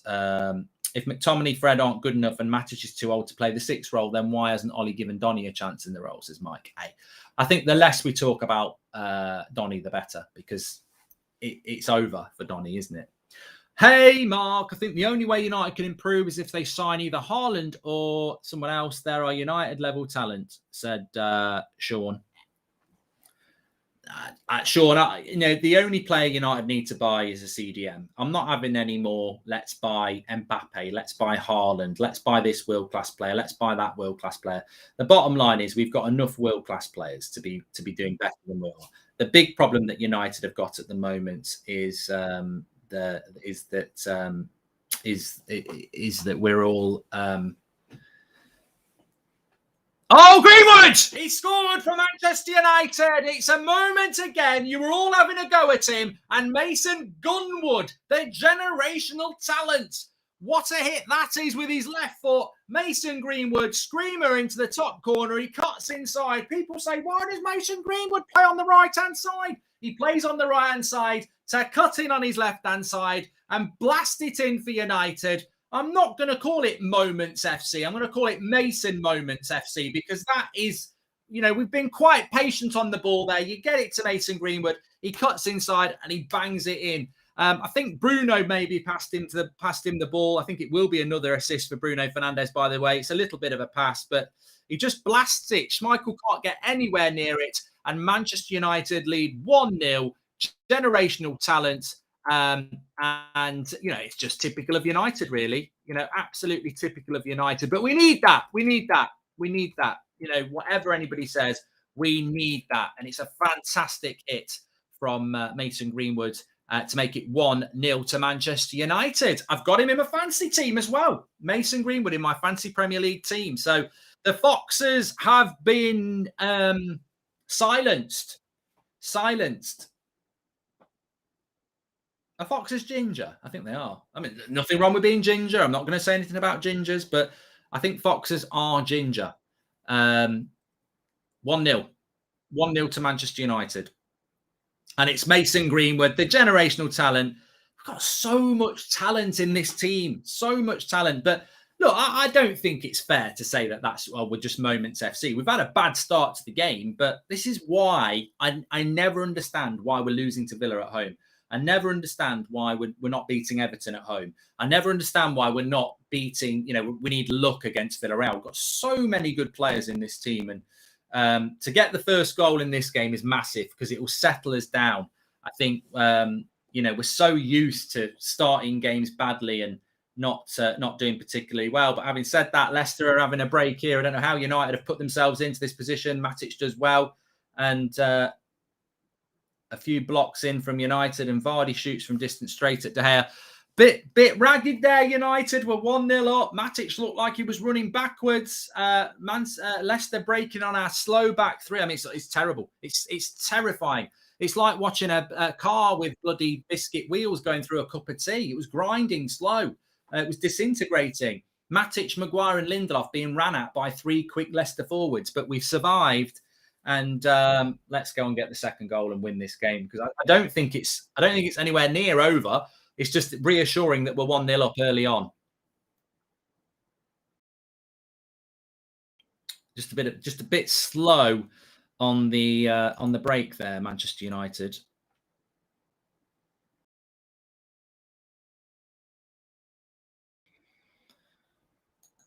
But 1-0 to Man United. It's like a release. I said we'd win today, and we bloody need to win today. We need to win today. There's a lot of people expecting us not to win today, and we bloody need to win today. We've got to find it. I'm a Red Devil says, do you think we deserve it? I'm not really bothered about whether we deserve it after 20 minutes. Does Mason Greenwood deserve to cut inside and bang it in the top corner? Well, of course he bloody does. It's called technique. If you've got Bruno Fernandes in your team, by the way, it'll be an assist for him. But it's just absolutely fantastic from Mason Greenwood. He just cuts in, and that left foot. It is just absolutely fantastic. It's an absolutely fantastic hit, and there's nothing that Schmeichel's full stretch. You can't get anywhere near it. It's just absolutely fantastic from Mason Greenwood. Get him in your fancy Premier League team like me. I'm going to have a good week this week. I've put Lukaku captain, but I've got Greenwood. I have got Ronaldo in as well, but I've got Luke Shaw in as well. So hopefully we get a clean sheet. Our tactical setup is bloody confusing. Players drawn out of position and on cue, away crowd singing Ollie's at the wheels as K-Flow. The away crowd are there to have a good time. We've got a fantastic away support. I'm not going to knock them. It's a way of life, the way they follow United around Europe and England. And, they'll have started early this morning. The drinks will have been flowing, and, they just want to have a good time. They don't want to follow United around the country, wanting Ollie out. They're behind the manager, aren't they?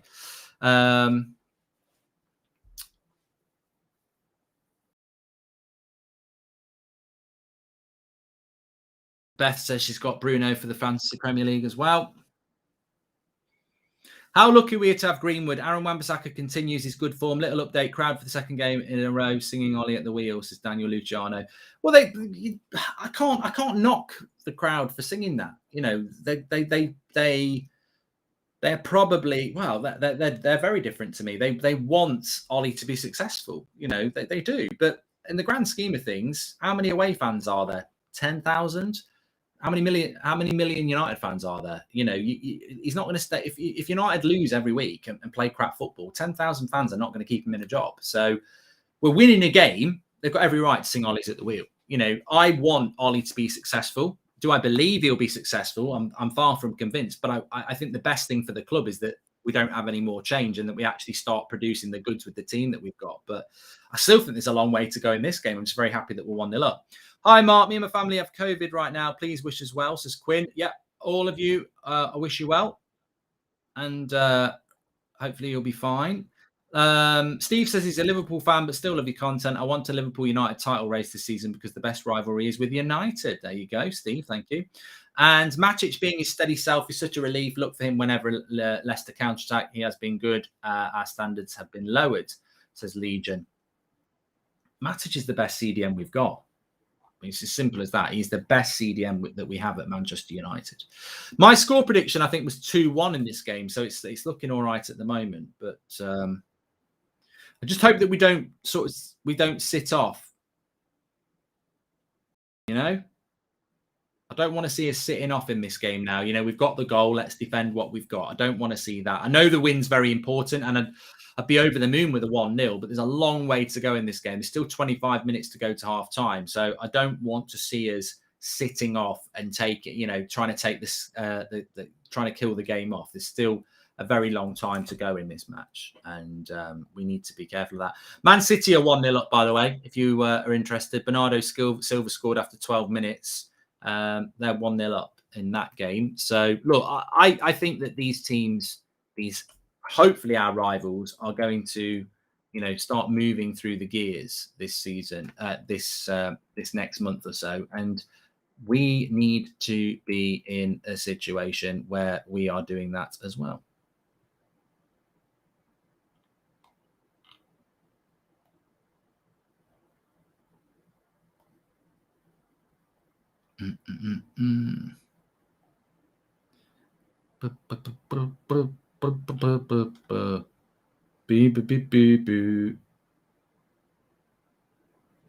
Oh, I tell you what, Leicester had a good chance there. Ricardo Pereira with the cross right across the face of the goal, and I think Vardy nearly got on the end of it. But look, let's be honest, Leicester are not in this game. You could argue that United are I wouldn't say United are lucky, but you could argue that Leicester have been, worthy of being in this game, and they certainly are at the moment. Again, I think Maguire and Luke Shaw looking a little bit off the pace at the moment. I don't know what's wrong. I think I do know what's wrong with Luke Shaw and Harry Maguire. I just think that they're rusty because they had a very long season and a very short break. They were playing a Euros final nearly middle of July. So I think both of them have struggled a little bit this season. Why does Ollie force Sancho to play off the left? All those assists for Dortmund from the right, yet plays him on the left for us, says Sam. But Sam, can you say that?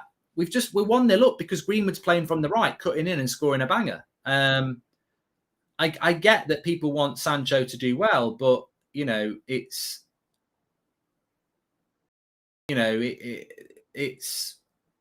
I mean, Sancho's just cut in from the right, from the left there, played Ronaldo in and forced a save from Schmeichel, so a chance for Ronaldo there.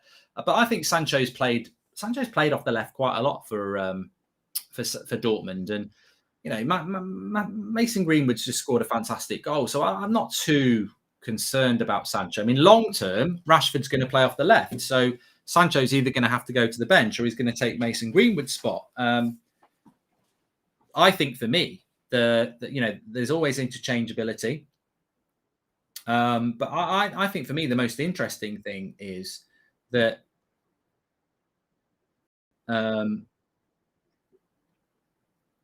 you could say, and I've said it a few times, did we need to spend £74 million on Jadon Sancho?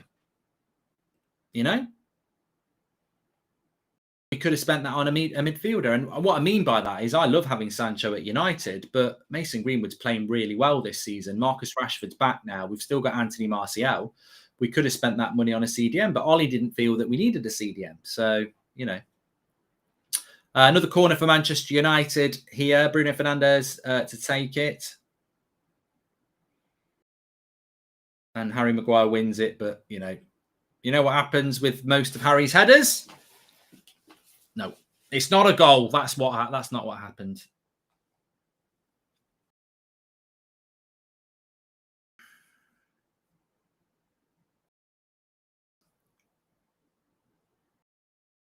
Ooh, Wayne says that Sancho is a long-term plan. Sancho is older than Greenwood, mate.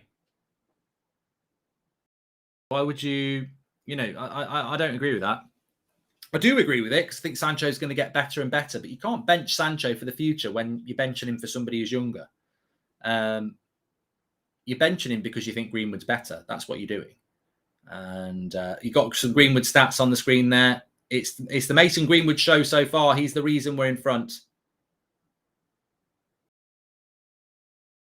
Charlie says, can you talk about the game? Mate, I'm not reading a bloody book. We're not talking about Spot the Dog. We're talking about literally what's going on in the game. Unless you want to talk about Man City Burnley.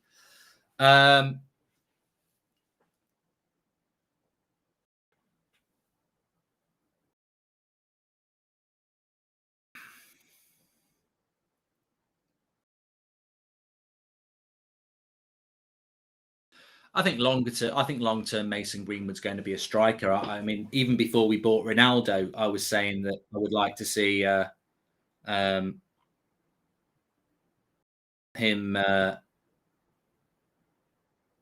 Oh, for God's sake! bloody God's sake. I can't believe it, man. I can't believe it. Get out. Get out, Harry Maguire. Why is he playing in this bloody game? You go 1-0 up. Tielemans has equalised because Harry Maguire is pissing about at the back. I tell you, the first half an hour, it's all he's done. He's rustier than a bike that's been left out in the pouring rain for a year. He's so bloody rusty, pissing out about at the back. Couldn't pass a parcel. What is he doing? What is Harry Maguire doing? Trying to play out from the back with this. It's a joke. I mean, the finish from Tielemans is fantastic. It catches him out, but Maguire just caught on the ball, pissing about, and you know what? Maguire was always a risk.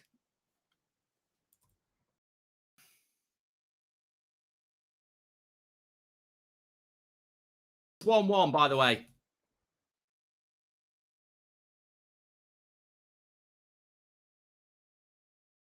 Doesn't look sharp at all. You know, at the end of the day, is that not on the manager? I mean, what the frustrating thing was this is that momentum swings now. You know, Leicester have played quite well in this game. We go in front with a great goal. Momentum swings to us. Leicester are like, oh, is it going to be one of those days again? And then, you know, we just go and gift up a crappy goal over nothing, over absolutely nothing. And now Leicester will get the momentum back. The worst thing you can do when you're away from home is go 1-0 up and then let the home team back in, because it's not like 0-0. 0-0, the home crowd's a bit like, oh, what's going on? 1-0 down, you're like, oh God. 1-1, come on, we've got momentum. So yeah, it's 1-1. Maguire standing still and talking crap. But I mean, I don't even blame Maguire on this. I do not blame Harry Maguire. This is a risk. He looks very, very rusty. He looks about as sharp as a bowling ball. Sancho actually played quite a bit on the left in his final 2 years at Dortmund, almost half. He has also been pressing well, also must keep Mason Greenwood on the right, says Daniel Luciano. And Maguire is having a bad start, Mark. Looks very, very rusty. Has he swapped boots with Lindelof from last season, says Stephen. No, he literally trained for the first time yesterday. There's no searching a bloody encyclopedia for what's wrong with Harry Maguire. He trained for the... I'm Ole Gunnar Solskjaer, right? I'm at a press conference yesterday. Ollie, what's the latest with Harry Maguire? Well, you know, he's only just Cavaki. What's the latest with Maguire? He's literally trained for the first time today on grass. 24 hours later, he's starting. You know, it's a risk. It's a massive risk. A massive risk. And if he makes a mistake like that, you've got to say, I mean, he could make that mistake anyway, but it's a massive risk to pick him in this game. Eric Bailly might make that mistake, but loads of people have said it. What a big risk it is. But Ollie obviously trusts a rusty Harry Maguire over a fit Eric Bailly. The setup is strange. Our left-hand side is too exposed. Shaw playing almost as a midfielder and leaving Maguire isolated.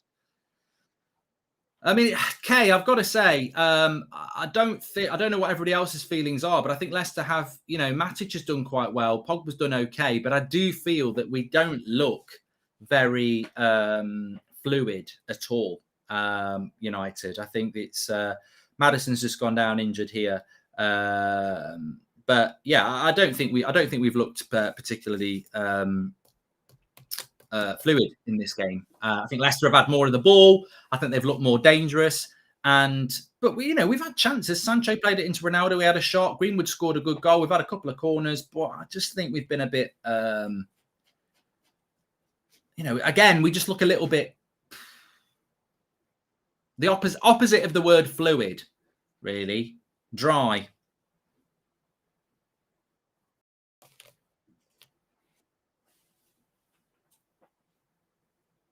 Maguire just doesn't look ready. I think that's probably about right. I don't blame Maguire, by the way. I mean, I do blame Maguire, but I think that ultimately it comes down to he just doesn't look. He doesn't look fit, and there's fitness that he's not injured anymore, and then there's match sharpness. Ironically, Manchester looked super jet lagged, says Dance. And why are we acting surprised? We all expected a mess up when we saw Maguire in the lineup. He's not ready for this match. He's quite rusty, says Aidan. And what do you think about Roy Keane calling Peter Schmeichel overrated, says Cole Austin.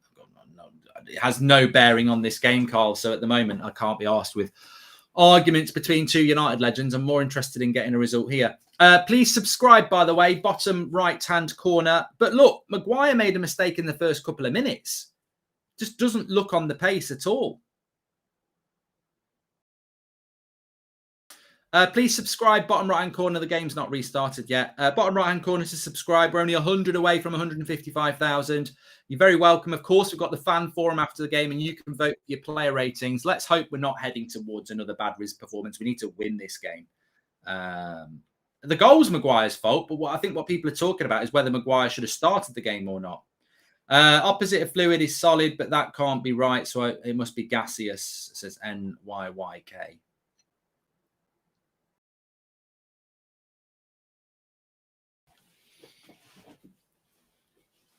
Can't wait for what Ollie excuses we get. Another dross. Give him time, though, says Ali. Mate, we're still 10 minutes away from half time. There's plenty of time for this to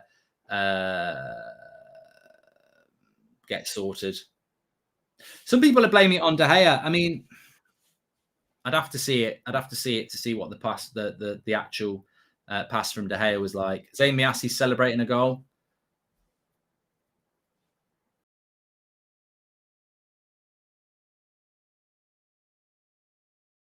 I mean, for me, Maguire hasn't looked good all game. You know, his ball distribution has looked like he hasn't kicked a ball for a few weeks, which is probably true.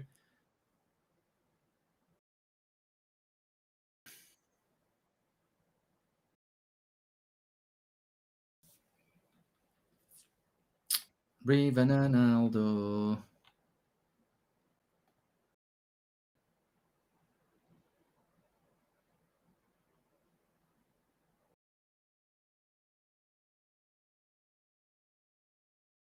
I mean, a lot of people are saying that that's not even down to fitness. That's just down to Maguire, that he's been playing like this all season. Rustier than Salah. I don't know what that is, Mark, so I better not read it out.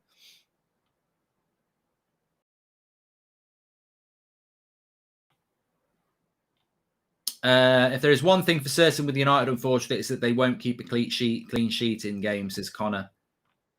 Well, yeah, I'm not expecting many clean sheets with no Varane anyway. I mean, I think even with Varane, we weren't keeping clean sheets. But yeah,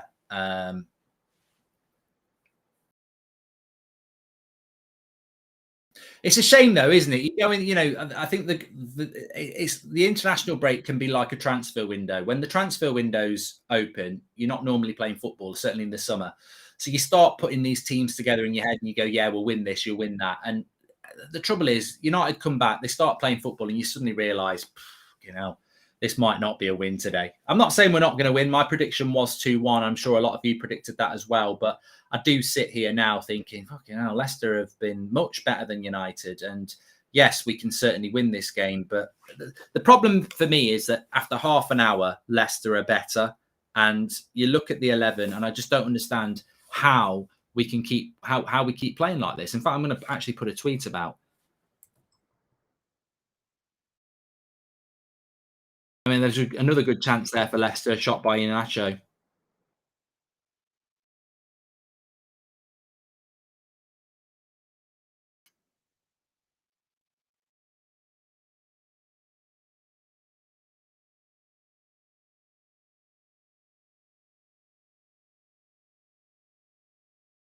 You can read it on Mark Goldbridge, and I'll read it out to you anyway.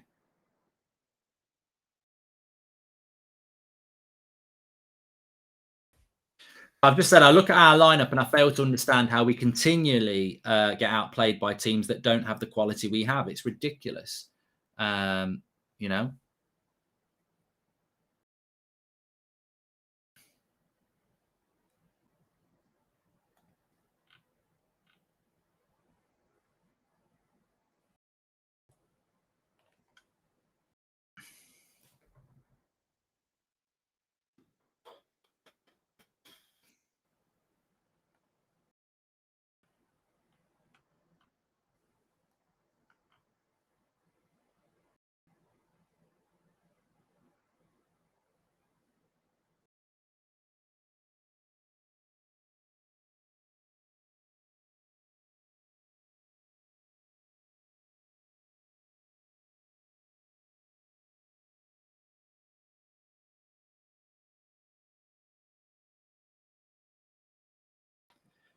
Um,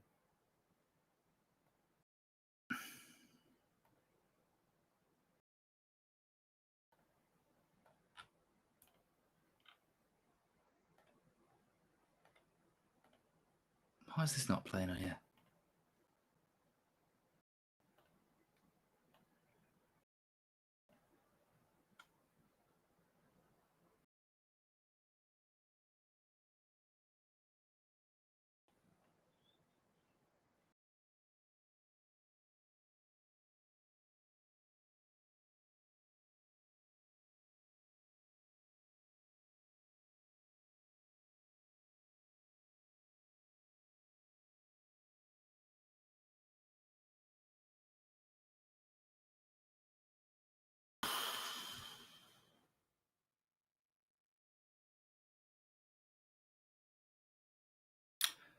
No matter who plays in our midfield, we're always run over. That's why Ollie prefers defensive players to hide tactical inefficiency, says Aritro.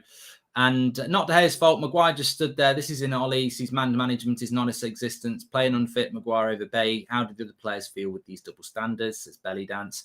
And Ollie has poor in-game tactics. We have the best possible lineup, and Ollie cannot make it work. Sad for Ollie, says Cardo.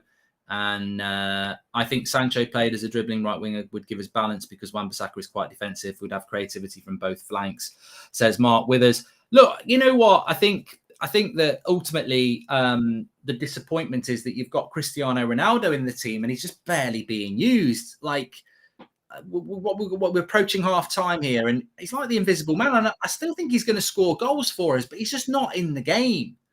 Like when Ronaldo played for Real Madrid, after 40 minutes, most games he'd have had a couple of shots. He'd be involved in the build-up play. There'd be some sort of exciting play, and it's just not in the game. Mark, we will never have a press with Ronaldo up front. Just walks and not past pressing striker.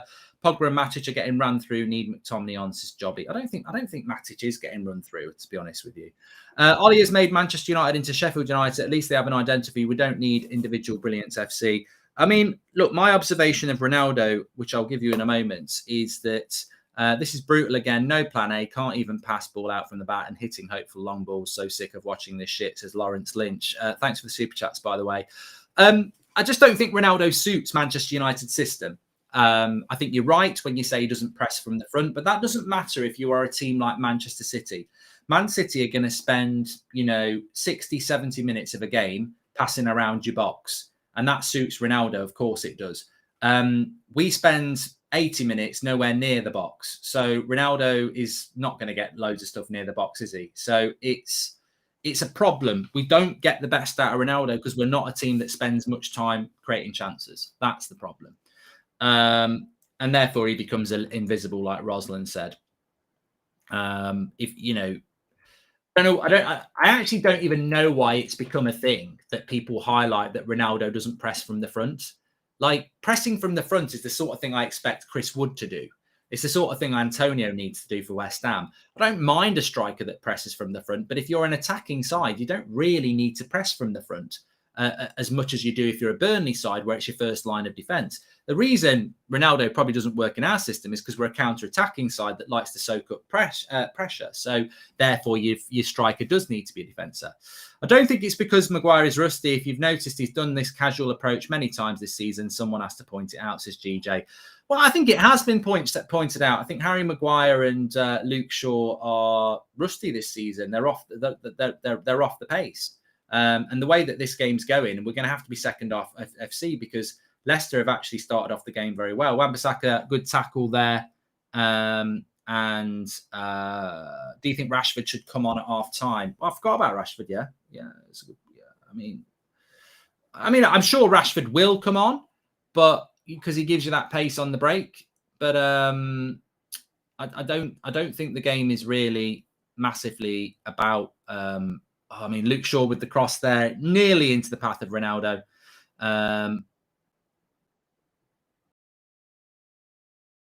I'm sure Rashford will come on in this game, but I don't think Rashford is. Of course, he can win the game. He's a match winner, but I don't think that's why we're not playing. We're not doing well. I don't think Rashford needs to come on definitely for a Sancho or something like that. It will happen, but I think the problem runs far deeper than that. we're not relying on individualism. And I'm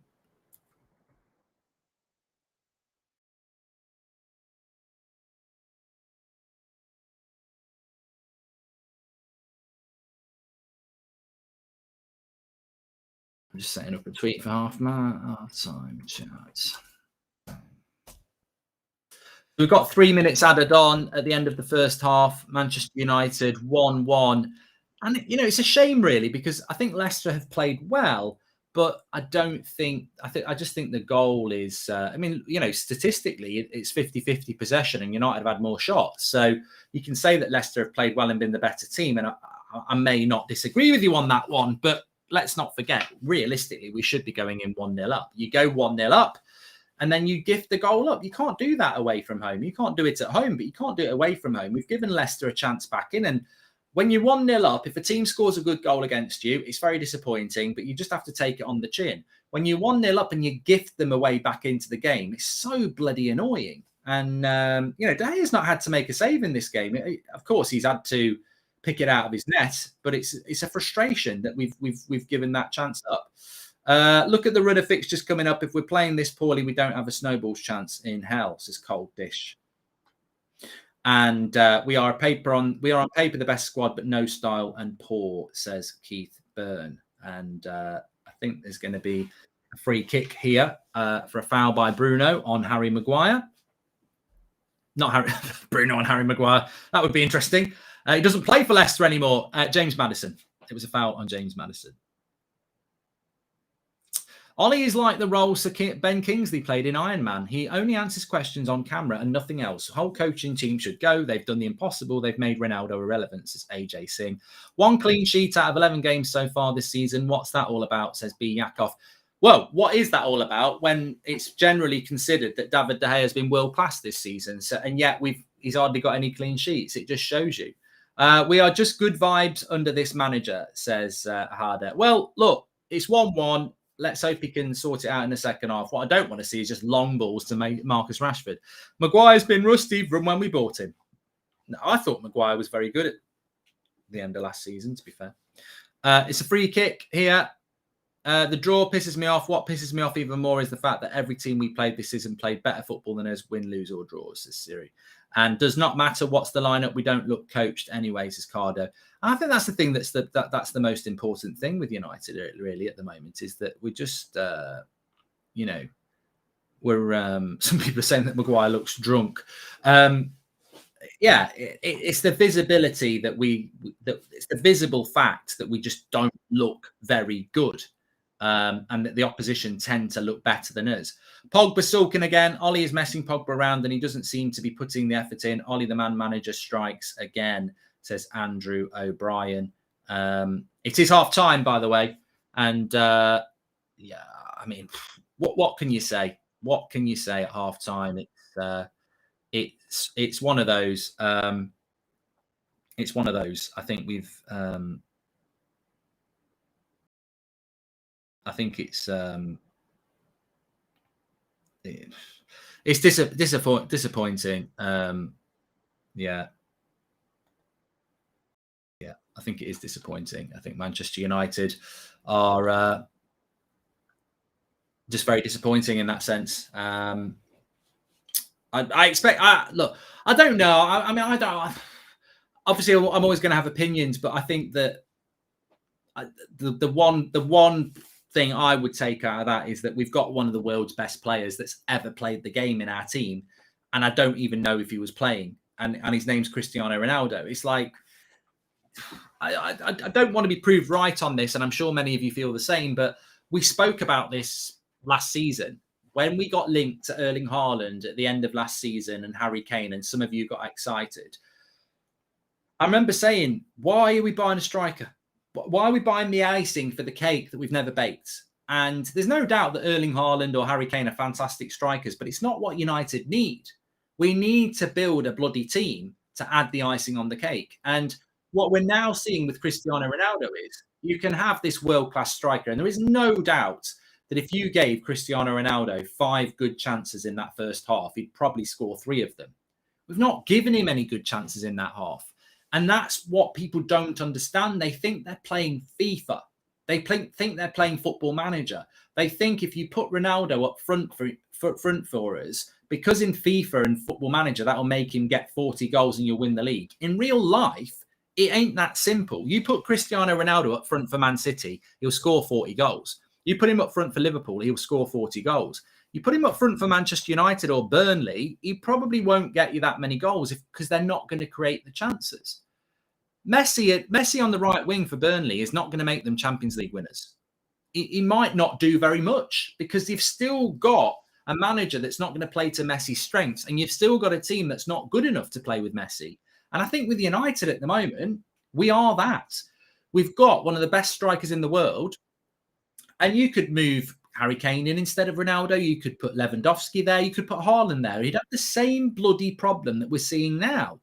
We are not providing the platform for Cristiano Ronaldo. And now, the sad thing for me is I grew up watching Ronaldo play for Manchester United, building this career and greatness that he has in a United shirt, week in, week out, playing like one of the best players in Europe. Now, for the third game in a row, I'm watching Cristiano Ronaldo just play like Cavani or Martial or anybody else who's played up front for us in the last year. Graveyard shift. You know, you wouldn't know how good they are because we're not doing anything for them. Hi, Mark. In a way, it is good that we got the icing to show the fans that there is no cakes as Aditya. And yeah, but you will get some fans who are going, Ronaldo's crap. Like, well, he is crap, but he's not crap because he's crap. He's crap because he's playing in a system that just doesn't suit him. That was honestly one of the worst performances I've seen from one player ever. Absolutely embarrassing from Maguire, says Gwydion. Hi, Mark. In a way, it's good that we got the ice. Okay, we've done that one. Why UFC? I love Ollie, but I was telling my dad, if Liverpool drop points, it's a shock. If City drop points, it's a shock. But it's not a shock if we drop points. I mean, the only thing I hope for, I mean, Zane's laughing. The only thing I'm hoping is that in the second half, we somehow find a win. Bring on Harry Hindsight in midfield. I saw him play for Mongolia. He's a top talent, says Tyron. And we could try a 4-4, says Darren Mullaney. I mean, this is the problem with this performance today, is that if we don't go and win this game and you're talking about the lineup, what do you do next game? And I think that with McTominay and Fred in the team, we always go, pick Matic and Pogba, pick Matic and Donny. Always pick McTominay and Fred again. And if we were 1-1 in this game, what would we all be doing if McTominay and Fred were in the midfield? It's bloody McTominay and Fred. They're rubbish. We're not getting the ball forward enough. It's McTominay and Fred's fault. The dangerous thing about this is you play Matic and Pogba and we're still doing the same thing. We're not getting hold of the game. We're not playing. And the scary thing is that, yeah, I don't rate McTominay and Fred and I don't think they're good enough. But I do rate Matic and Pogba. And have we got hold of that midfield? Has Bruno been in the game? Has Ronaldo been in the game? Has Sancho and Greenwood been in the game? Have we moved the ball around, you know, like a Liverpool does or a Man City does? Or even a Brighton does? No, it's staring us in the face. The coaching is dreadful. It's dreadful. At the moment, it doesn't seem to matter what players we put in the system. There is no system. It doesn't work. And nobody seems to know whether everyone gets the ball and they look like they're not panicked because they're professional footballers. But you can see they get the ball and they don't know what's going on. I mean, look at the goal. Harry Maguire gets the ball and he's like, oh, I don't know what I'm going to do. Do I give it to Luke Shaw? Do I give it back to De Gea? Do I kick it out? Oh, shit, I've lost the ball. You know, Pogba gets the ball and he starts shielding people off because he's like, right, where am I going to go with this? You play for Liverpool, you play for Man City. You get the ball from your goalkeeper. You get the ball with your back to, you know, a midfielder. You're going to ping it off because you know where people are going to be. They don't seem to have any idea or awareness of what they're meant to be doing or what their fellow colleagues are doing. There's no patterns of play at all. Tillerman's showing all midfielders how it's done, says Jordan Brown. Maguire is really bad in the game. I really want to see Lindelof and Varane. Maguire is a liability and not really that dominating in the air, says Frederick. Ollie is his own worst enemy. He needs to be accountable for picking Maguire, says Sebastian. Well, he will be accountable for that. You know, the risk of picking Harry Maguire was a risk. We know that. Whether that mistake from Maguire was about him being injured or not, I don't, you know, a goal will always pull in the eyes because that's how you concede the goal. But let's be honest. The game started with Harry Maguire looking shaky on the ball. And the reality is he just doesn't look fit. Is Ollie sincere enough to win trophies? So much disparity in team selection. Sorry, Mark. Jaden is future potential contender for sure, but Ollie is giving too much leeway to him as compared to Van der Beek, says Pratic. Sack Ollie, says Apritem. Please subscribe, by the way, bottom right-hand corner. We're very close to 155,000. In the second half, you can vote for your player ratings, by the way. Mark every player out of 10, 6 being the average, and we'll go through that in the match reaction. On top of that, we've got the fan forum with Levin and Jay and Beth and Kev and Alex as well. So that's going to be very interesting. We've also got fan vlogs from the ground, which Adam will be doing. But at the moment, it is 1-1 in this game. Early goal from Mason Greenwood, a fantastic early goal from Mason Greenwood. Actually, statistically, I think possession's about the same and we've had more shots. But yeah, it does feel that Leicester are playing better. And let's not forget, Leicester have not had a good start to the season. We've got 14 points from 21. That's not enough. They've got 8 points from 21. So I am somewhat disappointed again that we're playing another team that's actually not played that well this year, that's played better than us. And we keep seeing this. Our formation is bringing the ball fast to the front and do a back pass and repeat. Fast to the wings, then do a back pass. What a joke, says Guan. Can't blame Maguire on fitness, just poor decision making. Big head, no brain, says Levi. Okay, here we go again. Moments FC, for the love of God, please bring a credible coach, says Louis. And Charlie, thanks for the super chat. Our midfielders play far too much, far too far from each other. Bruno plays too high. Is Ollie the one who instructs him to play that high, says Siri. I said it in the game. I don't know when this started with Bruno. I don't think it was always a thing. Maybe I'm wrong, but he plays like a second striker. If we're going to play Bruno in that position, you could just play Cavani and Ronaldo up front because, I mean, Bruno plays so high. He really does. Shaw scammed us, started and ended last season badly, and an okay middle. He's been awful again this season, says Look at the Lawman. Mate, Luke Shaw's been one of the best left-backs in the country for the last 2 years. I don't know what you're talking about. I know it's never going to happen, but even Big Sam would do a better job than Ollie. Why we keep that guy? We can't win anything, says Cardo. What I would say, I remember Mourinho being 2-1 down at the Etihad at half-time, and Man City were going to win the league, and we won 3-2. It's half-time. We can come out and win the second half. We have got Rashford on the bench. But I genuinely don't know how he's going to do it, because there's been plenty of times this season where it's been half-time and I've been worried and I've gone, I'd make this change, I'd make that change. I don't know what change I'd make. I mean, what change would you make at half-time? Because yeah, you can bring Rashford on, but I don't think Sancho or Greenwood deserve to go off. I don't think they've played bad. I just don't think they've had a lot of the ball. So yeah, you can definitely bring Rashford on, but for what? For why? To me, the best substitution at this moment in time would be a change in the way that we're playing football. Like whatever we're doing, it's not working. I think the personnel of the team is fine. I just don't think we're playing particularly good football. Maguire, can't read that, Mark Silverbridge. And we can bring the best players in every position to this club. We will never succeed if we don't have a system that works to our players' strengths, says Joe. And I think, a lot of people have feared this. A lot of people have spoken about this. But that 45 minutes for me is just a real harsh reminder that we've got better players than Leicester and they're playing better football than us. Like, why is that? And this isn't one game. This has been happening for a long time. Yes, we can grind results out. Yes, we could still win this game.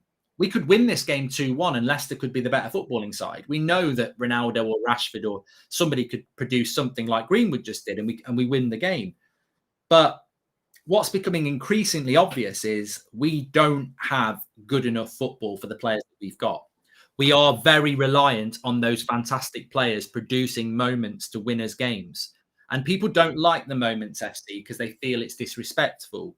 But please tell me why it's wrong to call us Moments FC, because the whole point of Moments is that people will say, well, of course you're going to get moments when you've got good players.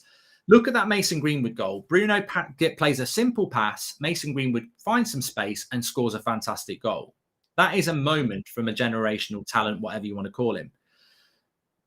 When you stop becoming Moments FC is when you are starting to, play patterns of play in the final third, create space, stretch teams, create chances, work the goalkeeper, sustained pressure. We don't do that. That's not what we do. And that is why we are Moments FC, because we rely on those moments where somebody produces something to win us a game or get us into a game or whatever. We don't go and have like what I grew up watching, certainly at Old Trafford, is where United will bombard a team for 20 minutes. And they might only score 1 goal. Sometimes they might score 3 goals, but it's a bombardment. It's wave after wave after wave of attack. And we don't do that. And Man City do it, and Liverpool do it, and Chelsea do it, and other teams do it, but we don't do that. And that's why we get called Moments FC. Does it really matter if we win? You said it yourself. The tactics are horrendous, says Nick. Every win is just papering over the cracks. And Bruno needs to drop deeper, says United Voice. The issue isn't Bruno playing high. It's defensively. There are too many gaps behind Pogba. We don't need a change. We need a formation tweak defensively, says X Fall. It's going to be very interesting in the second half because, look, I predicted we'd win this game 2-1. I also said I'm not going to predict we'll play good football. Well, we can still win this game 2-1. And we're not playing good football, so we can still win this game. But I do think with a lot of our fans at the moment, they're becoming tired of this style of football.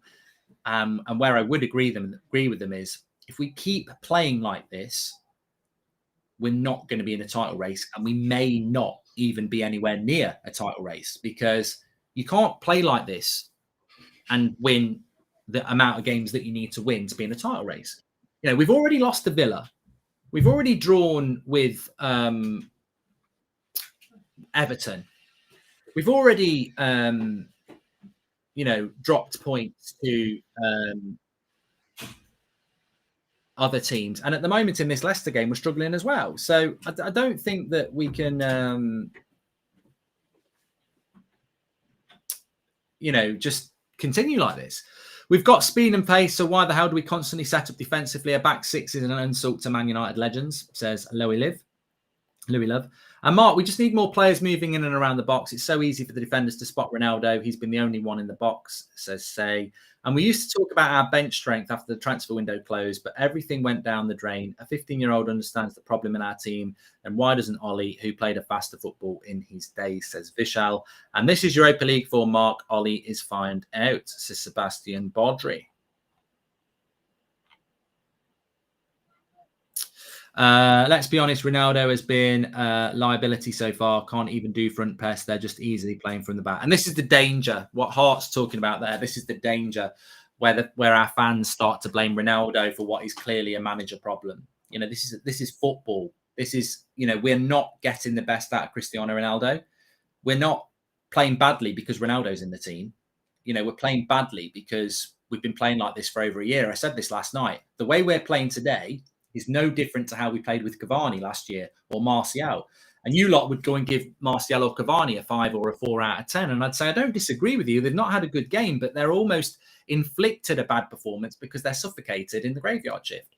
We have a style of play. It's just that no one likes it. There's no way Bruno, Pogba, Ronaldo can't camp outside a box and apply pressure. It's entirely coaching, says Jake Marshall. The players are coming out for the second half now. Please subscribe, bottom right-hand corner. Charlie says, great show. Keep it going, mate. Thank you very much. Unfortunately, you're not going to like me for saying this, but I already feel, can we just get one of those moments, somehow stop them scoring and win 2-1? The most important thing today is that we come out with this game with 3 points. A draw is a terrible result. A loss is a bloody nightmare. We've got to find a way of winning this game, and then we just take that, whatever it is, to the next game and hope again that we can somehow find some form. But at the moment, I think Leicester will be more confident. Doesn't matter who plays in the midfield. Tactics, you get sliced open. Without tactics, you get sliced open in the Premier League. Pogba can't play CM without 2 alongside or a back 5. An attacker has to come off, says Duncan. Bring Bailly on for Maguire, says Christopher. And once again, tactically outclassed, no game plan and not dominating even with our best 11. You can't back Ollie without dropping standards, says Rafa. And the second half is just about to kick off. And facts, Pogba is not good enough in midfield. And we're off, yes. No substitutions at half-time. I mean, why would there be? I don't know why people think there would be. He's not just going to take Maguire off. I mean, look, never in a million years, whether you think he should come off or not, never in a million years is Harry Maguire coming off. Because Ollie would make himself look a complete idiot then. I told you yesterday it was his first time training, and I've had to take him off at half time. You know, you either pick him and you stick with it, stubborn, or you don't pick him. Let's not forget this Leicester side is poor, says Tommy Dowling. Yeah, they've not had a very good start to the season.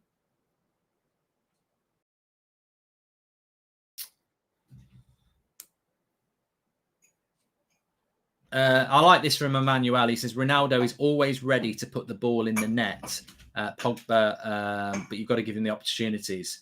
Somebody said about Matic. I feel that Matic has done okay in a performance where, you know, I don't think United have done that well, but I think he's done okay. I mean, Leicester were in with a bit of a chance there already. Again, coming from United's indecisiveness with the ball. But look, we've still got the quality to win this game. And I think, you know, if I was the coach, I'd do a lot of things differently, like I'm sure you are. But one of the things I would be saying, if you want to just be a managerial man manager, is it's 1-1. Let's go out there and perform. Ronaldo moment incoming, says Pontus. Well, look, Ronaldo's not really had a chance yet. You would hope that in a 90-minute game that you would give him a chance, but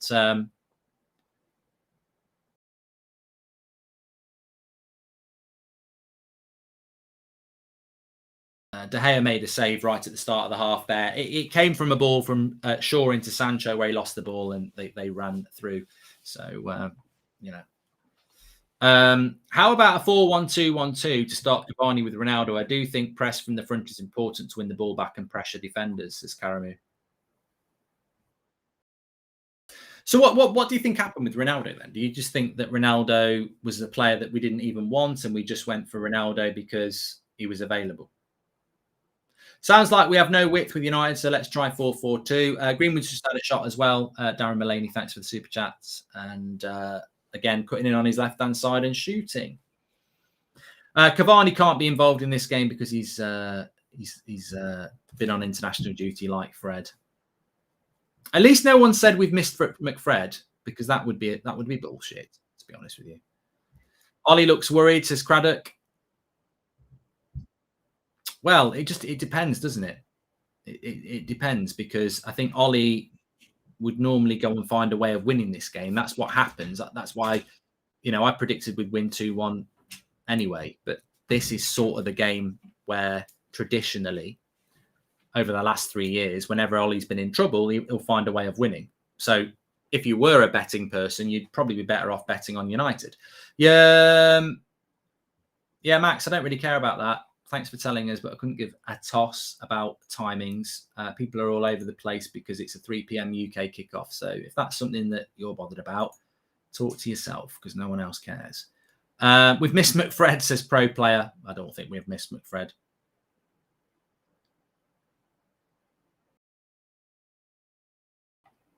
It's never the same without McTominay, says Robert McCormack.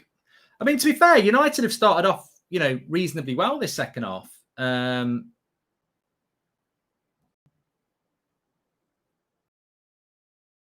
lot of people talking about Greenwood. He's just had another shot where he's put it over the top. This is something that just, whether you agree with it or not, and I'm a big fan of Mason Greenwood, whether you agree with it or not, in the first couple of minutes of this half, he's cut in and had a shot twice. Now, there has been passes on, and he's cut in and shot twice. That's probably got to come from the manager, because you can tell him not to do it. Pogba always looks like France's best and most important player since the World Cup, but can't perform. We've wasted him, says Omari. And Mark, Ollie says he doesn't do the coaching. What does he do then? Just bigs them up pre-match, says Uber Melon.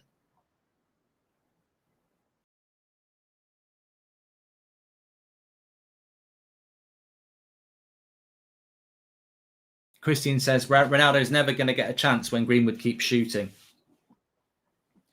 I mean, that's probably one of the things that I would pick up on and say is quite true, is that, if you've got someone like Ronaldo in your team, your whole focus of your team should be trying to create chances for Cristiano Ronaldo. I don't think we've adapted to that yet.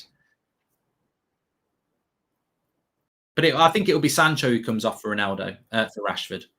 Yeah, I I think that was very obvious from the start. But United have started the second half better, I must admit. Compared to the first half where Leicester came out like a train and pressed us really high, I do feel like United have come out a little bit second half FC here, where they've got hold of the ball, they're playing higher up the pitch. I love watching your live and post-match reviews. Keep up the good work, says Ken. I wanted to ask when and what will make you officially Ollie out, says Ken. Well, I can't describe to you a specific train of events, but ultimately, I'm not at that point yet. I don't want to be at that point either. But yeah, I mean, look, if we were to lose today and then lose to Liverpool, I think I'd find it very difficult to still believe that Ollie was the man, because it's not like, oh, you can't, be Ollie out because of 2 losses. It's also because of, I believe wholeheartedly, that we had a very bad start to the season. 14 points from 21 against teams that aren't particularly good. So, we need to win today. Iheanacho was instructed to glue on Maguire. Tactics, no pace in defence, says Christopher. Lindelof's just going to go in the book here for a late tackle on Vardy. What do you think of Greenwood being shortlisted for the under-21 Ballon d'Or, says Stephen Atkinson? Look, Greenwood's a fantastic player. And I don't know why people would think he's not a fantastic player, because he does a fantastic job for his age and has been doing it for 3 years. Matic has definitely been solid, miles ahead of McTominay or Fred. I don't know what the obsession with McSauce is about, says Red Harlow. Not Ronaldo's fault. It is the graveyard shift. Same with Ollie. Doesn't matter who is in charge. We'll never win anything with our board. Glazes out, says Bradley. Riva Ronaldo. I don't even know why I'm saying that. So Leicester have got a free kick here. I think that tactically, what Brendan Rodgers has tried to do today, and we spoke about this with Levin before the game, he's basically tried to play a system where he can get 2 strikers on Maguire and Lindelof. It's not an easy thing to do, because playing 2 up front, you could leave yourself open elsewhere. But basically, he's given up wide forwards to play 2 up front, and he's gone with a 5-3-2. And the reason he wants to do that is because he doesn't want Maguire as the spare man dropping, and leaving Lindelof with Vardy. He wants a striker on Maguire as well, and he wants to try and exploit them on the break. They've not managed to do it yet, to be fair, but he's desperate to do that. And, as the longer the game goes on, Maguire playing his first 90 minutes, the more that might happen. What Ollie would like to do in this game is get the second goal and then play deeper so that can't happen. But of course, in this game now, we've got to try and win the game, which leaves us a little bit more open to the break. So the next goal's massive in this game. Matthew Scorfield, thank you for becoming a member. And it's plain to see Ollie has got no game plan. It's very frustrating to watch at this moment. Reminds me of Lampard's Chelsea before Tuchel, says Paul Conley. Thanks for the super chats, by the way. Please subscribe, bottom right-hand corner. It's been a hard one so far. That's what she said. But it has been a hard one so far. I'm hoping United will find a way into it. But Greenwood.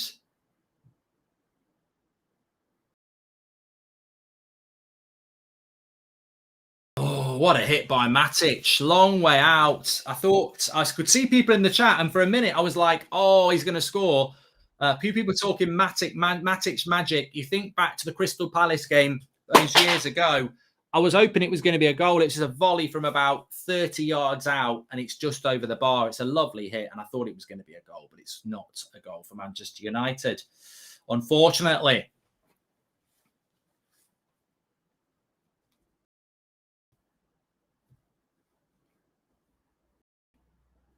Running down the wing, hear United sing, Viva Ronaldo.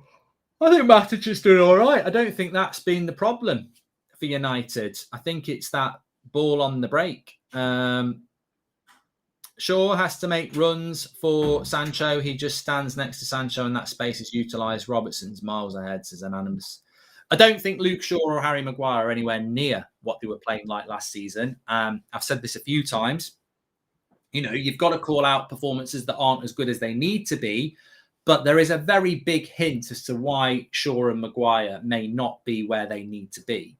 And Maguire was playing not particularly well before his injury. So the reason I think Maguire and Shaw are struggling is that last season we saw one of the most demanding football seasons that's ever occurred. 3 games a week in a short season. Then they go straight into the Euros, and England get all the way to the final. And then they get a very short break, and then they go straight into the start to a season. So I think that people like Luke Shaw and Harry Maguire are probably suffering with fatigue. But, you know, what are you going to do? What are you going to do? So we only had 10 minutes of the second half. It's still 1-1. Kevin says Bruno starts playing deeper and we're playing better. No surprises there. I do feel, I don't know about you, I do feel like Man United have a bit of momentum in this second half. I'm feeling a little bit more confident.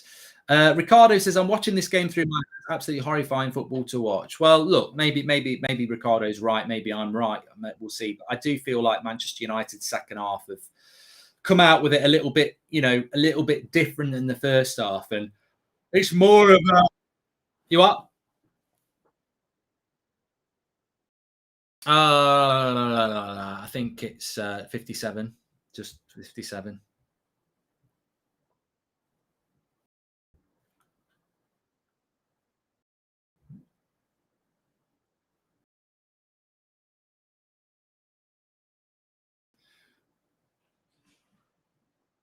Jared says someone needs to teach Maddison how to shave. Looks like a disco era dancer.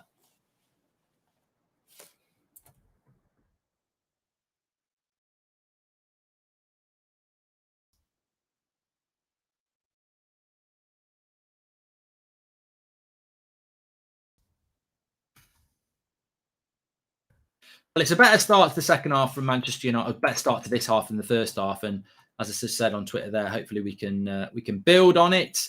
Other games I haven't really been keeping an eye on, but 1-1 here, obviously. 1-0, Southampton are beating Leeds. Leeds are having a bad season. 1-0 to Southampton at Southampton. And Man City still only 1-0 up against Burnley. There is maybe hope there.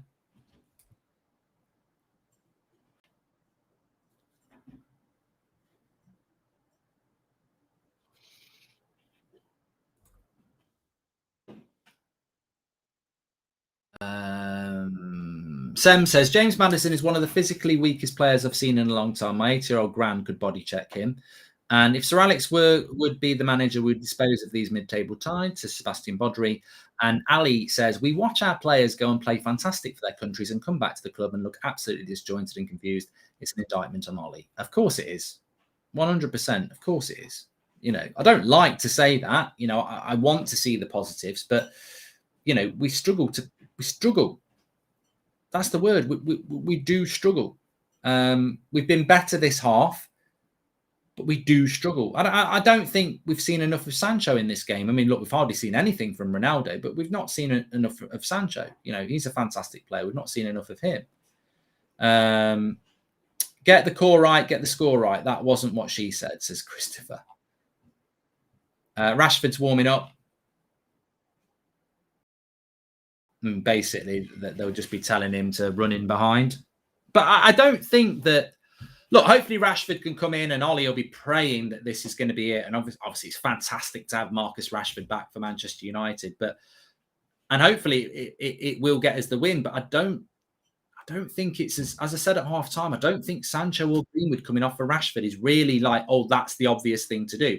I think you have to do it. You've got to try and change it up. But I don't really feel that he's definitely going to come on and, you know, it's hard to explain. I don't think that Rashford, that Sancho or Green would have been the problem, you know. Maddison falls over as easily as a 2-year-old, says Gershon.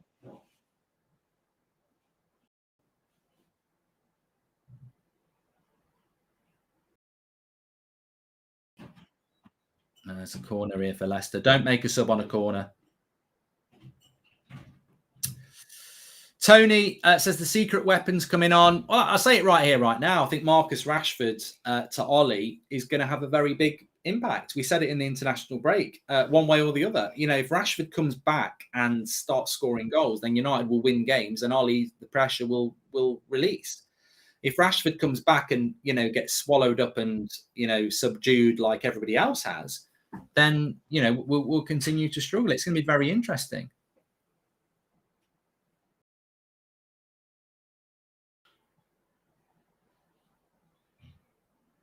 Ronaldo here on the break. A lot of players not playing well today, Mark, says Vincent.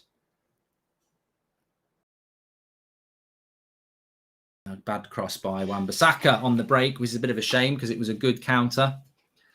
But the cross was poor.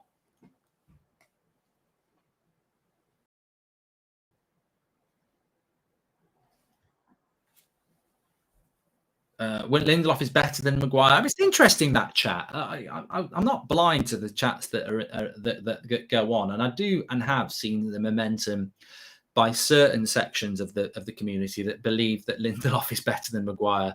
Not for me. I thought Harry Maguire played very well from Christmas to the end of the season. I agree that at the moment Maguire doesn't look great. I don't know what's wrong with him. He seems to. It's almost like he's another player that's not playing in a rhythm. He sort of gets the ball and doesn't really, sort of seems to be overthinking things. We play crap football. We just got to accept it. This is Matthew Day. I don't think Leicester look like they're in it second half though. We should move to a 1-1-1-1-1 formation, and that's the entire coaching team in the unemployment line, says Dance. Good end-to-end game, this, says Gertchen. I personally think second half United are slightly better. Why? Oh.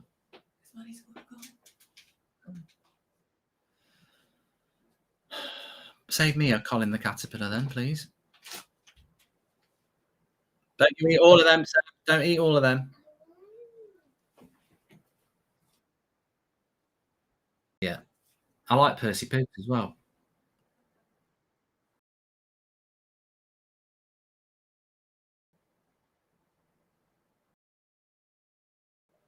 We've got no midfield, even though we have two of the best midfielders in the world, says Jaw. I know it's been said so many times before, but it needs to be said because it's true. The problem with United is that I call it the Liverpool factor. You can call it the Chelsea factor. You can call it the City factor. You can call it the X factor, whatever you want to call it. But ultimately, I'll call it the Liverpool factor because when I watch Liverpool, and I do watch Liverpool quite a bit because it's on the telly and United on. When I watch them, I see patterns of play. I see momentum. I see, speed, tempo. When I watch United, I just don't. When I watch Liverpool, I know what they're trying to do. They're trying to get down the flank. They're trying to move the ball quickly to create spaces for people like Salah and Mane. They have a very distinctive way of playing. And I'd love it if they didn't, but they do.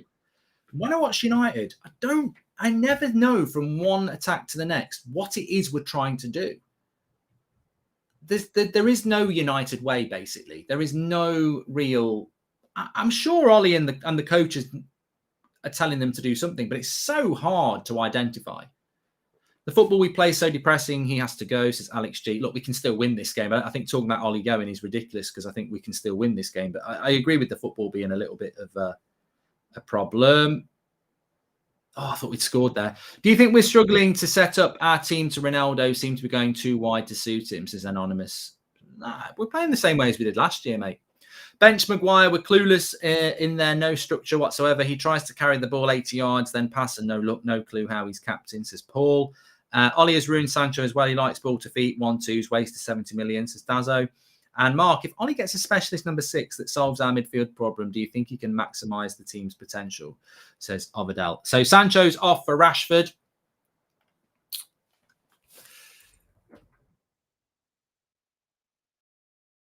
What are your thoughts on that?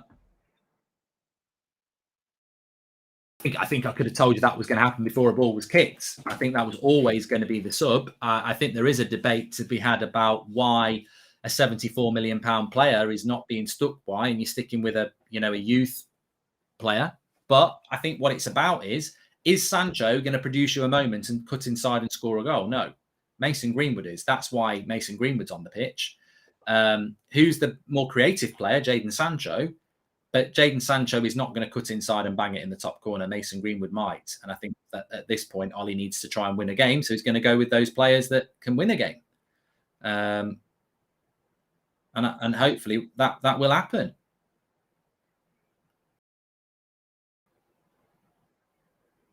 Marky says Leicester are looking more likely to score.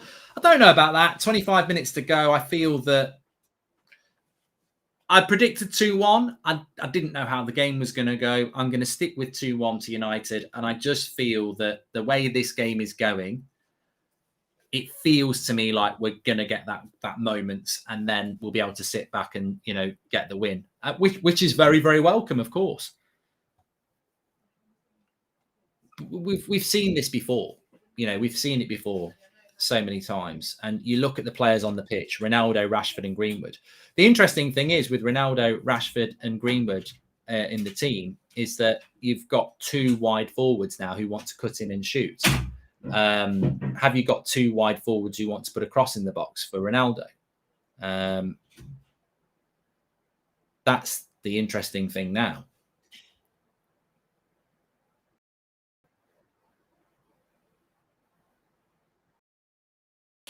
Lindelof has been a beast today, says Theo. And the more we keep grinding out these unconvincing results, the more we're delaying the inevitable and plastering over the cracks, says Ziyar.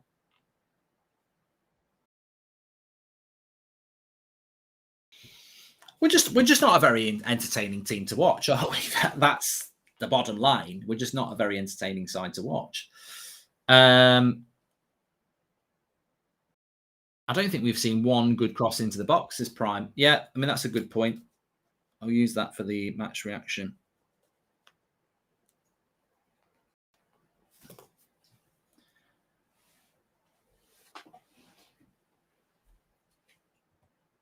We need to win this game. What the future is around title races and everything like that. You can't not be winning this game in early, mid-October. You can't be out of title races in mid-October.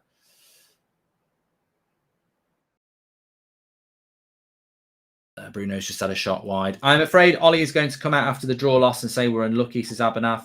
Yeah, but I'm not bothered about that. We've got to win this now. We've got 25 minutes to win this game, and we must win it. You cannot come out after this game and say we're unlucky. It's fine margins because you've had that chance. That's gone. There's no more excuses. We spoke about this before. 14 points from 21 without playing any of the traditional top 6. You can't drop 7 points against those type of teams and then continue to go and drop another 2 points. If we draw this game, we've got 15 points from 24. That's 9 points dropped. We've got to keep it at 7 points dropped. We can never change that. We've dropped 7 points, but we've got to keep it limited to that. We've got to find a winner here. Whether it's Rashford, Ronaldo, Greenwood, Bruno, there's enough match winners there. Got to go and win it.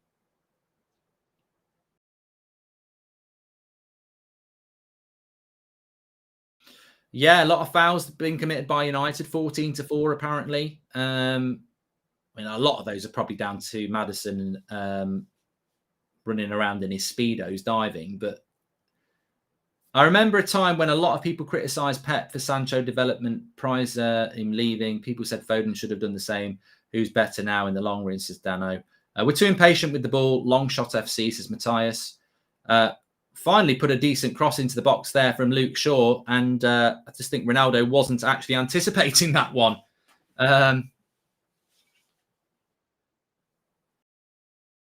I feel like United are, I don't know about everybody else, I do feel like United are the more likely to score in this second half. I feel like we've got more of the momentum. I actually think that actually the cross from Luke Shaw got a bit of a glance off Sionku onto Ronaldo, so it wasn't really a very good chance at all. I don't think Leicester have actually done that much. Second half. Positive Bridge. Maybe it's controversial, but I would sub Bruno right now for Donny and Greenwood for Jesse, says Siri. Oh, we'll definitely see Jesse at some point. You won't see Donny. I said it. I don't even know when Donny van der Beek will get another minute for United, because we need to win every single game, don't we? So I would imagine Greenwood for Lingard will be next. Leicester are about to make a substitution. Perez is coming on, so maybe we'll just go one up front now. The experiment of two up front hasn't necessarily paid off for Rodgers, has it?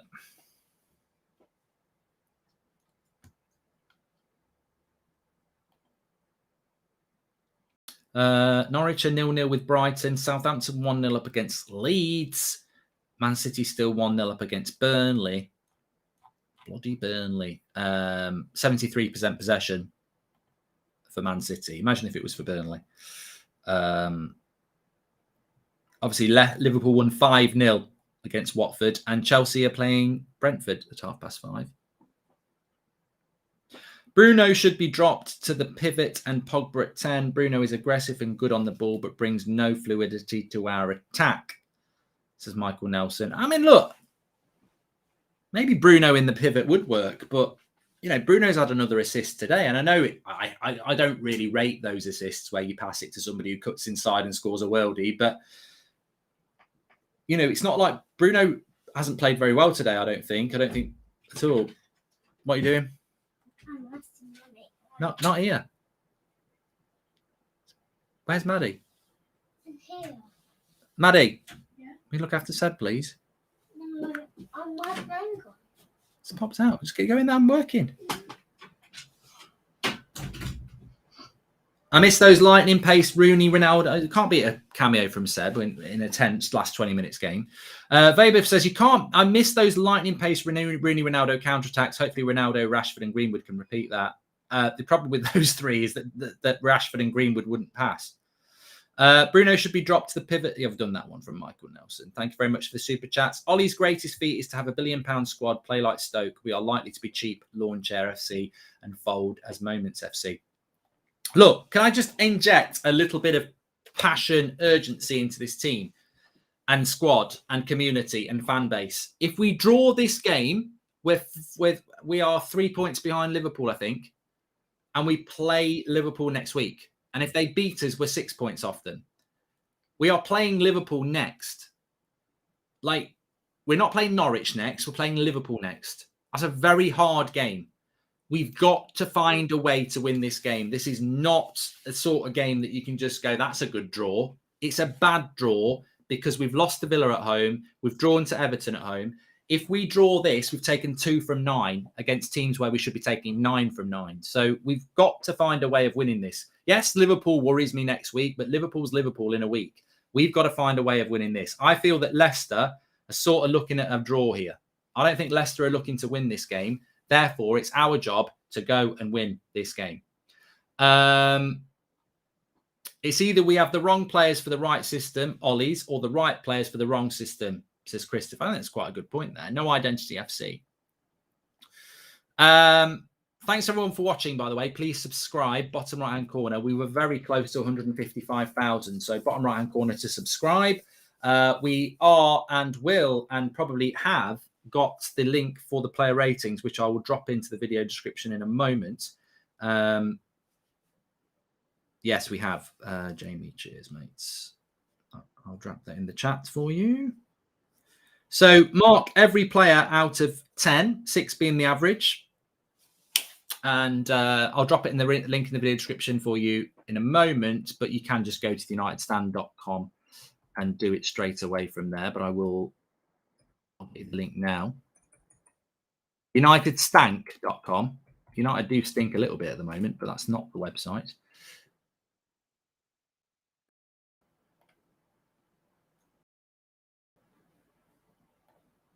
Vardy with a decent goal. No, it's not. It's not worked out. Okay. Could have been a problem there for United, but I think there was an offside.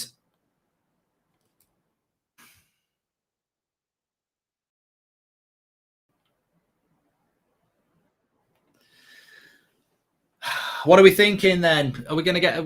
Which way do you think this is going to go? I think it can only go one way, and I know that's famous last words, but I do feel like United. If there's going to be a winner, it's going to be United and not Leicester. But oh God, I'm bloody lucky. All I'm going to say is I'm lucky. Tielemans has just hit the post, and I think De Gea makes a save.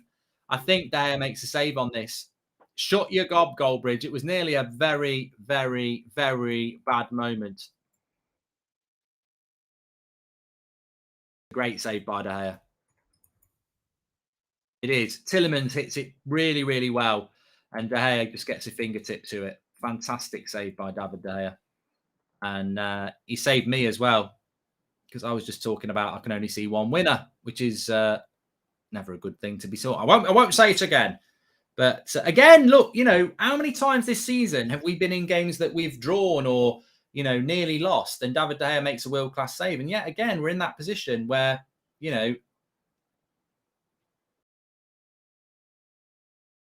oh. Ronaldo nearly, he should have scored there. Caught him on the break, a few mistakes. Rashford got it into Ronaldo, and for some reason, Ronaldo couldn't finish. The game is stretching wide open here.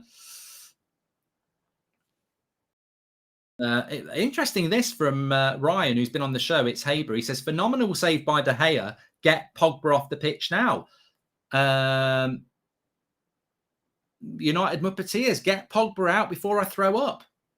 What? This is not something I've really picked up on the Pogba performance. Now, this is interesting. Iheanacho's coming off for Leicester, and their new signing, Daka, is coming on, who is also rapid. Ahado says, Ollie at the wheel and how painful it feels. Love the show. De Gea is the man. We will win this game, says Lil. Can you call my mate Ollie a prat? He's got no brain, says Thomas. Ollie's too much of a softie, says 58 Go. Even if you lose 6-0, I could still see him smiling and pat people's back. Klopp or Pep would storm down the tunnel. I do feel like this game is going to go one way or the other. Another good save by De Gea with the feet from Daka. I don't know whether he was offside or not, but De Gea again.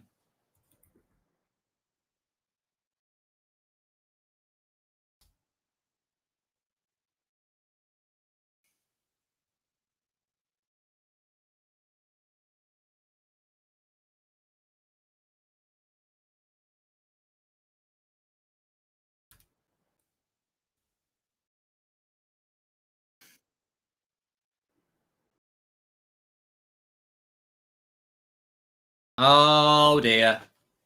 Oh, dear. I said that thing about United. I can only see United winning this game.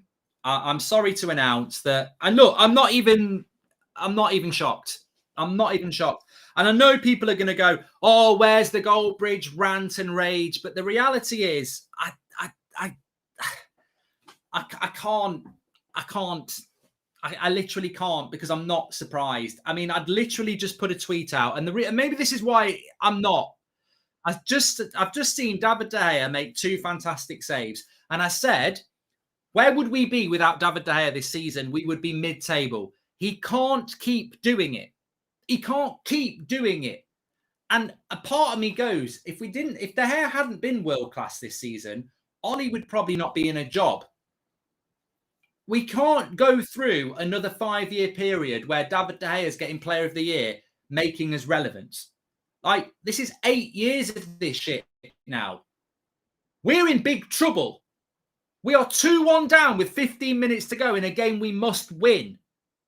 There's no McFred on the pitch. It's Pogba, Matic, Ronaldo. It's Rashford's back. Greenwood, Sancho, Maguire, Shaw, De Gea, Wan-Bissaka. This is a good team. This is a good team. The coaching is shit. Stop making excuses. Now, Scott McTominay's coming on. Greenwood's come off. Matic has come off. I don't know who the other substitution is. And Lingard and McTominay. I mean, I ain't feeling that. Lingard and McTominay, come on. No Donny. Lingard and McTominay, come on. It's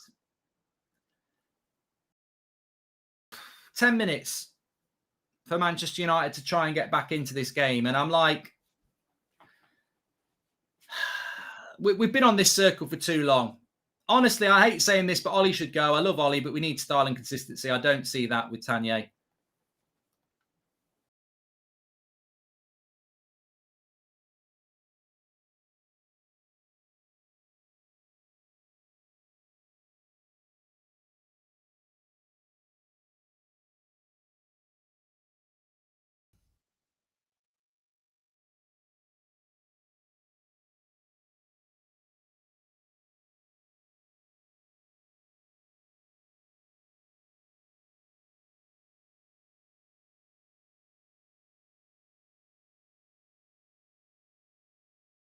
No, yeah, we'll just do for him, yeah.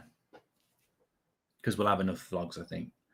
Honestly, enough is enough, Mark. I'm Ollie out. I was always 50-50 on Ollie, but any more Ollie out clue. Look, Sean, there's still time left in this game. I think before people start talking about Ollie out, you've got 10 minutes. Would it amaze you if United went on and won the game? But of course, we're leaving ourselves wide open on the break here. And they nearly scored again there with Pereira. Ollie is a borderline disgrace, says Jay. Please get the loser manager out my club. Too clueless. This is draining, says Christopher. This should be Ollie's last game, says Darren. Well, you know what? I refuse to do what many people are probably tuning in to watch. They want to see me absolutely, banging tables and this, that, and the other. I've banged more tables than a bloody carpenter over the last 8 years. I'm not messing around. It's the Goldbridge wood shop, basically. I am not going to start banging the table and everything. I'm massively disappointed. That's what I am. I'm massively disappointed of being in this situation, watching my team that I love producing shit football time and time again. And Rashford, I think, has equalised. Rashford has equalised. It's 2-2. You see, we can get back. Long ball from Lindelof over the top, and it's 2-2. Manchester United are back in it. So this is what I mean. This is what I mean about Ollie out and all this jazz. People start talking about stuff like that, and that things can change very, very quickly. Very, very quickly. And he's definitely onside as well. So look, 10 minutes to go. Rashford, long ball over the top. Long ball over the top, and we're back in it. 4-4 Leicester. Long ball over the top. Long ball FC. He's done it again. Marcus Rashford. We're back in it. We're back in it. We're back in it, you twats. Oh, for fuck's sake. You're having a laugh. You're having a bloody laugh. You're having a bloody laugh. I can't fucking believe this. Oh my God. Don't. Just don't. Like, literally, I get off the train. I ain't interested in this. I cannot believe this. So, long ball over the top. Long ball FC. Lindelof to Rashford. Long ball FC. 2-2. Ollie's at the wheel. When the going gets tough, Ollie gets rough. And then somehow, I don't even know what's happened here. Straight from the kickoff, a cross is going to come in. And nobody's marking Vardy. Lindelof's too busy, polishing his, I don't know what he's doing. McTominay shit defending in the box. Lindelof not marking in the box. And that's crap by McTominay. Absolutely crap by McTominay. And Lingard. Oh, my God. I cannot believe it's 3-2.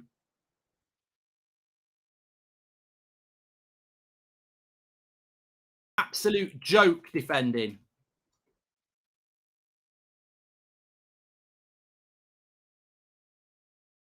It's all over the place. It's all over the place. You can't even keep up. Levin's on Twitter saying Dr. Rashford saving us again. Think some things don't change. Mate, we're awaiting your next tweet. I absolutely cannot believe this. This is just, well, I can believe it. This is why my emotions are sort of on a level. Because anything can happen. We can still win this game 4-3. We could lose 5-2. Nothing's going to faze me here. Nothing is going to faze me because it's the surreal world of Manchester United. How have we conceded three goals? Because we deserve to. The goal that gets it back to 2-2 is a crap goal as well. We've not created anything there. That's Victor Lindelof. It's in a long ball to Rashford. We know that can happen. We've seen it time and time again. I mean, De Gea's just made a fantastic save again there. I'll tell you what. We've conceded 3 goals and David De Gea's man of the match. That's the story of the game. It's mad. Absolutely mad.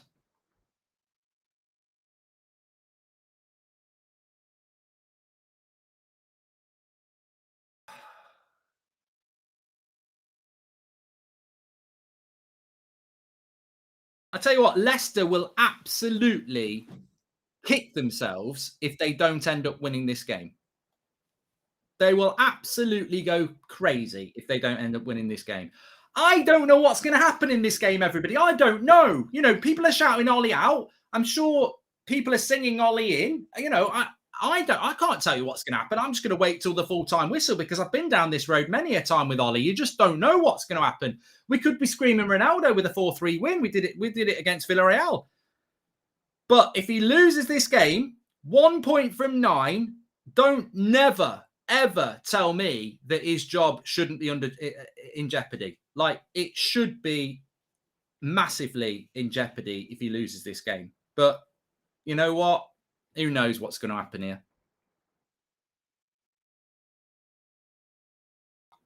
I do feel sick. I'll tell you that for free. They're going to bring on Vestergaard here. Match reaction, player ratings, links in the video description. Give us your thoughts on that. Mark every player out of 10, 6 being the average. I think that's going to be very interesting.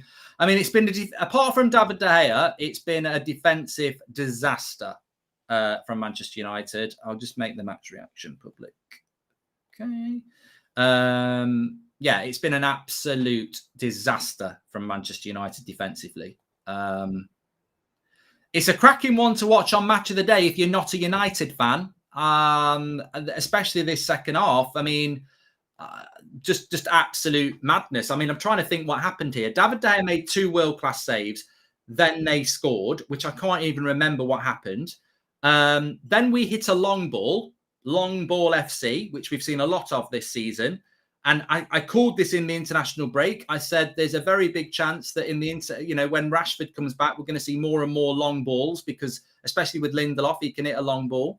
And then we've equalised. You know, Rashi saved me again, and then instantaneously we go and concede a goal. And the scary thing for me is that these players are playing for Ollie. You know, there's no doubt that these players are playing for Ollie. And I think his substitutions, by the way, are a shower of shit. I think McTominay and Lingard are a right shit pair of substitutes to bring on. I mean, I think Burnley would look at that and go, I'm not so sure.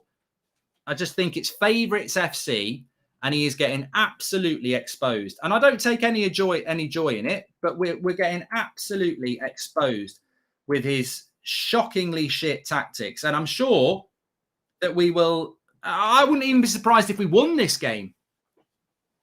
I wouldn't be surprised if we won it. We might even get a late equaliser and everyone will go, oh, it's an amazing point. But it's not. A point's not good enough here. Let's say it as it is. We play top tier garbage football and we've been found out, says Adam. A good question to ask in the press conference. Why did you give Bay a contract but start Harry when he's coming back hurt, says Michael. He must go. Nothing more to say, says Brad Lewis. And I've been finally turned. I just can't watch this coaches anymore, says Daniel Kirk. I predict Ollie's luck runs out and he gets the sack by Christmas. I mean, look, he's not going anywhere soon. He's not going to go anywhere soon. And the Maguire selection, when he only trained yesterday, is a joke as well.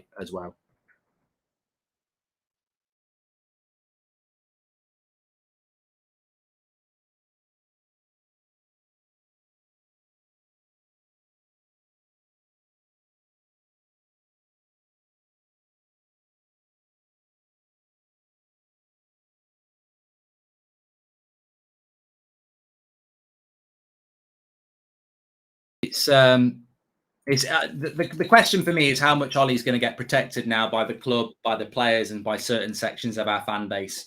If you think 1 point from 9 is good, and you want to sing his name and say, oh, you know, give him time and all that, he's had hundreds of millions of pounds.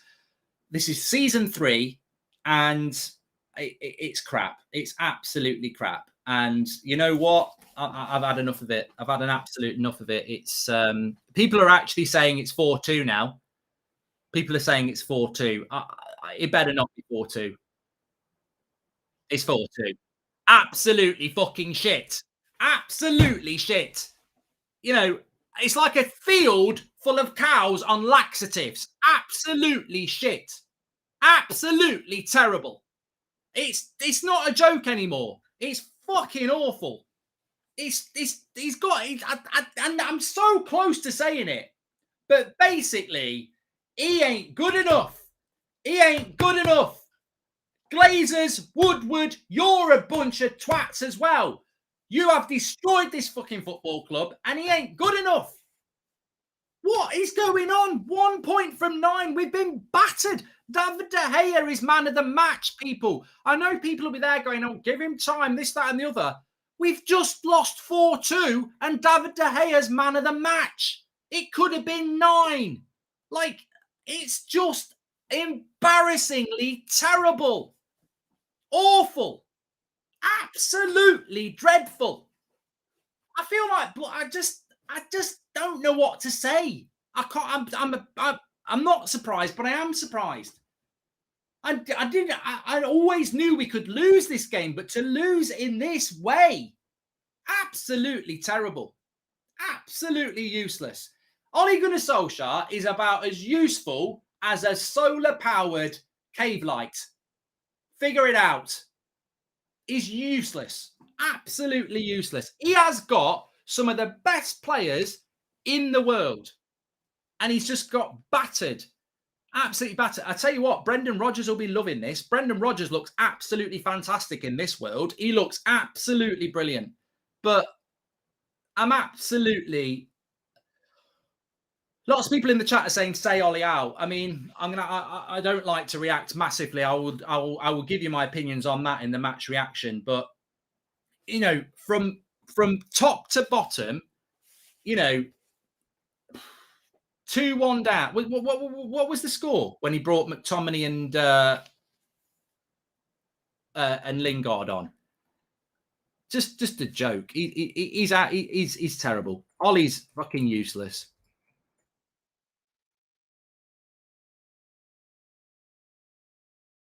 Telling me Donny van der Beek couldn't be better than this lot.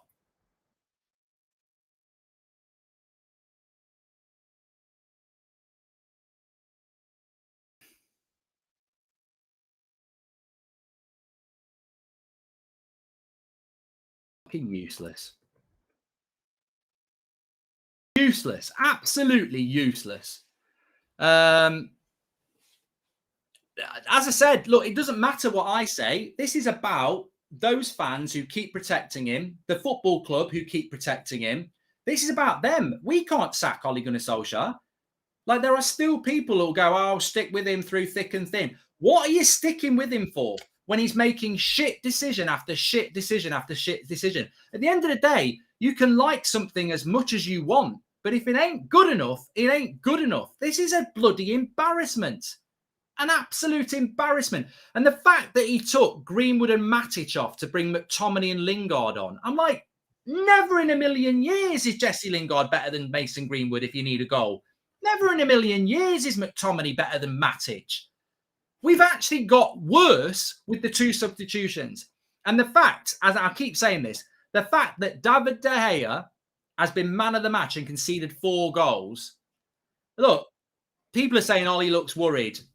Ollie has protected himself. I've spoken about this on the international break. If Ollie was manscaped and he showed a pair of balls, he knows that Carrick and McKenna and Phelan are a problem, but he won't remove them because they're his mates. That's a man who's not very confident. And all these people who, and look, Paul Ince said it the other day. Gary Neville, Roy Keane, who keep protecting him. Who are they protecting? Are you putting your mate ahead of what's best for Manchester United? And that's the question for me now. What's best for Manchester United? Not what's best for Ollie. What's not because you know he's a legend and we all love him. What's best for Manchester United right here, right now? Well, I tell you what, losing 4-2 and taking 1 point from 9, that's not good enough for Manchester United. That is not good. 1 point from 9, and we've played Villa and Everton at home and Leicester away. Leicester are shit. They've not been shit today, but Leicester have taken 8 points from 21. Leicester's only 2 wins before today was Wolves and Norwich. My gran could pick a team to beat Norwich. It's like, you know, I despair. I really despair. And the title gone. if you ever thought we're in a title race, it's gone, and the match is over.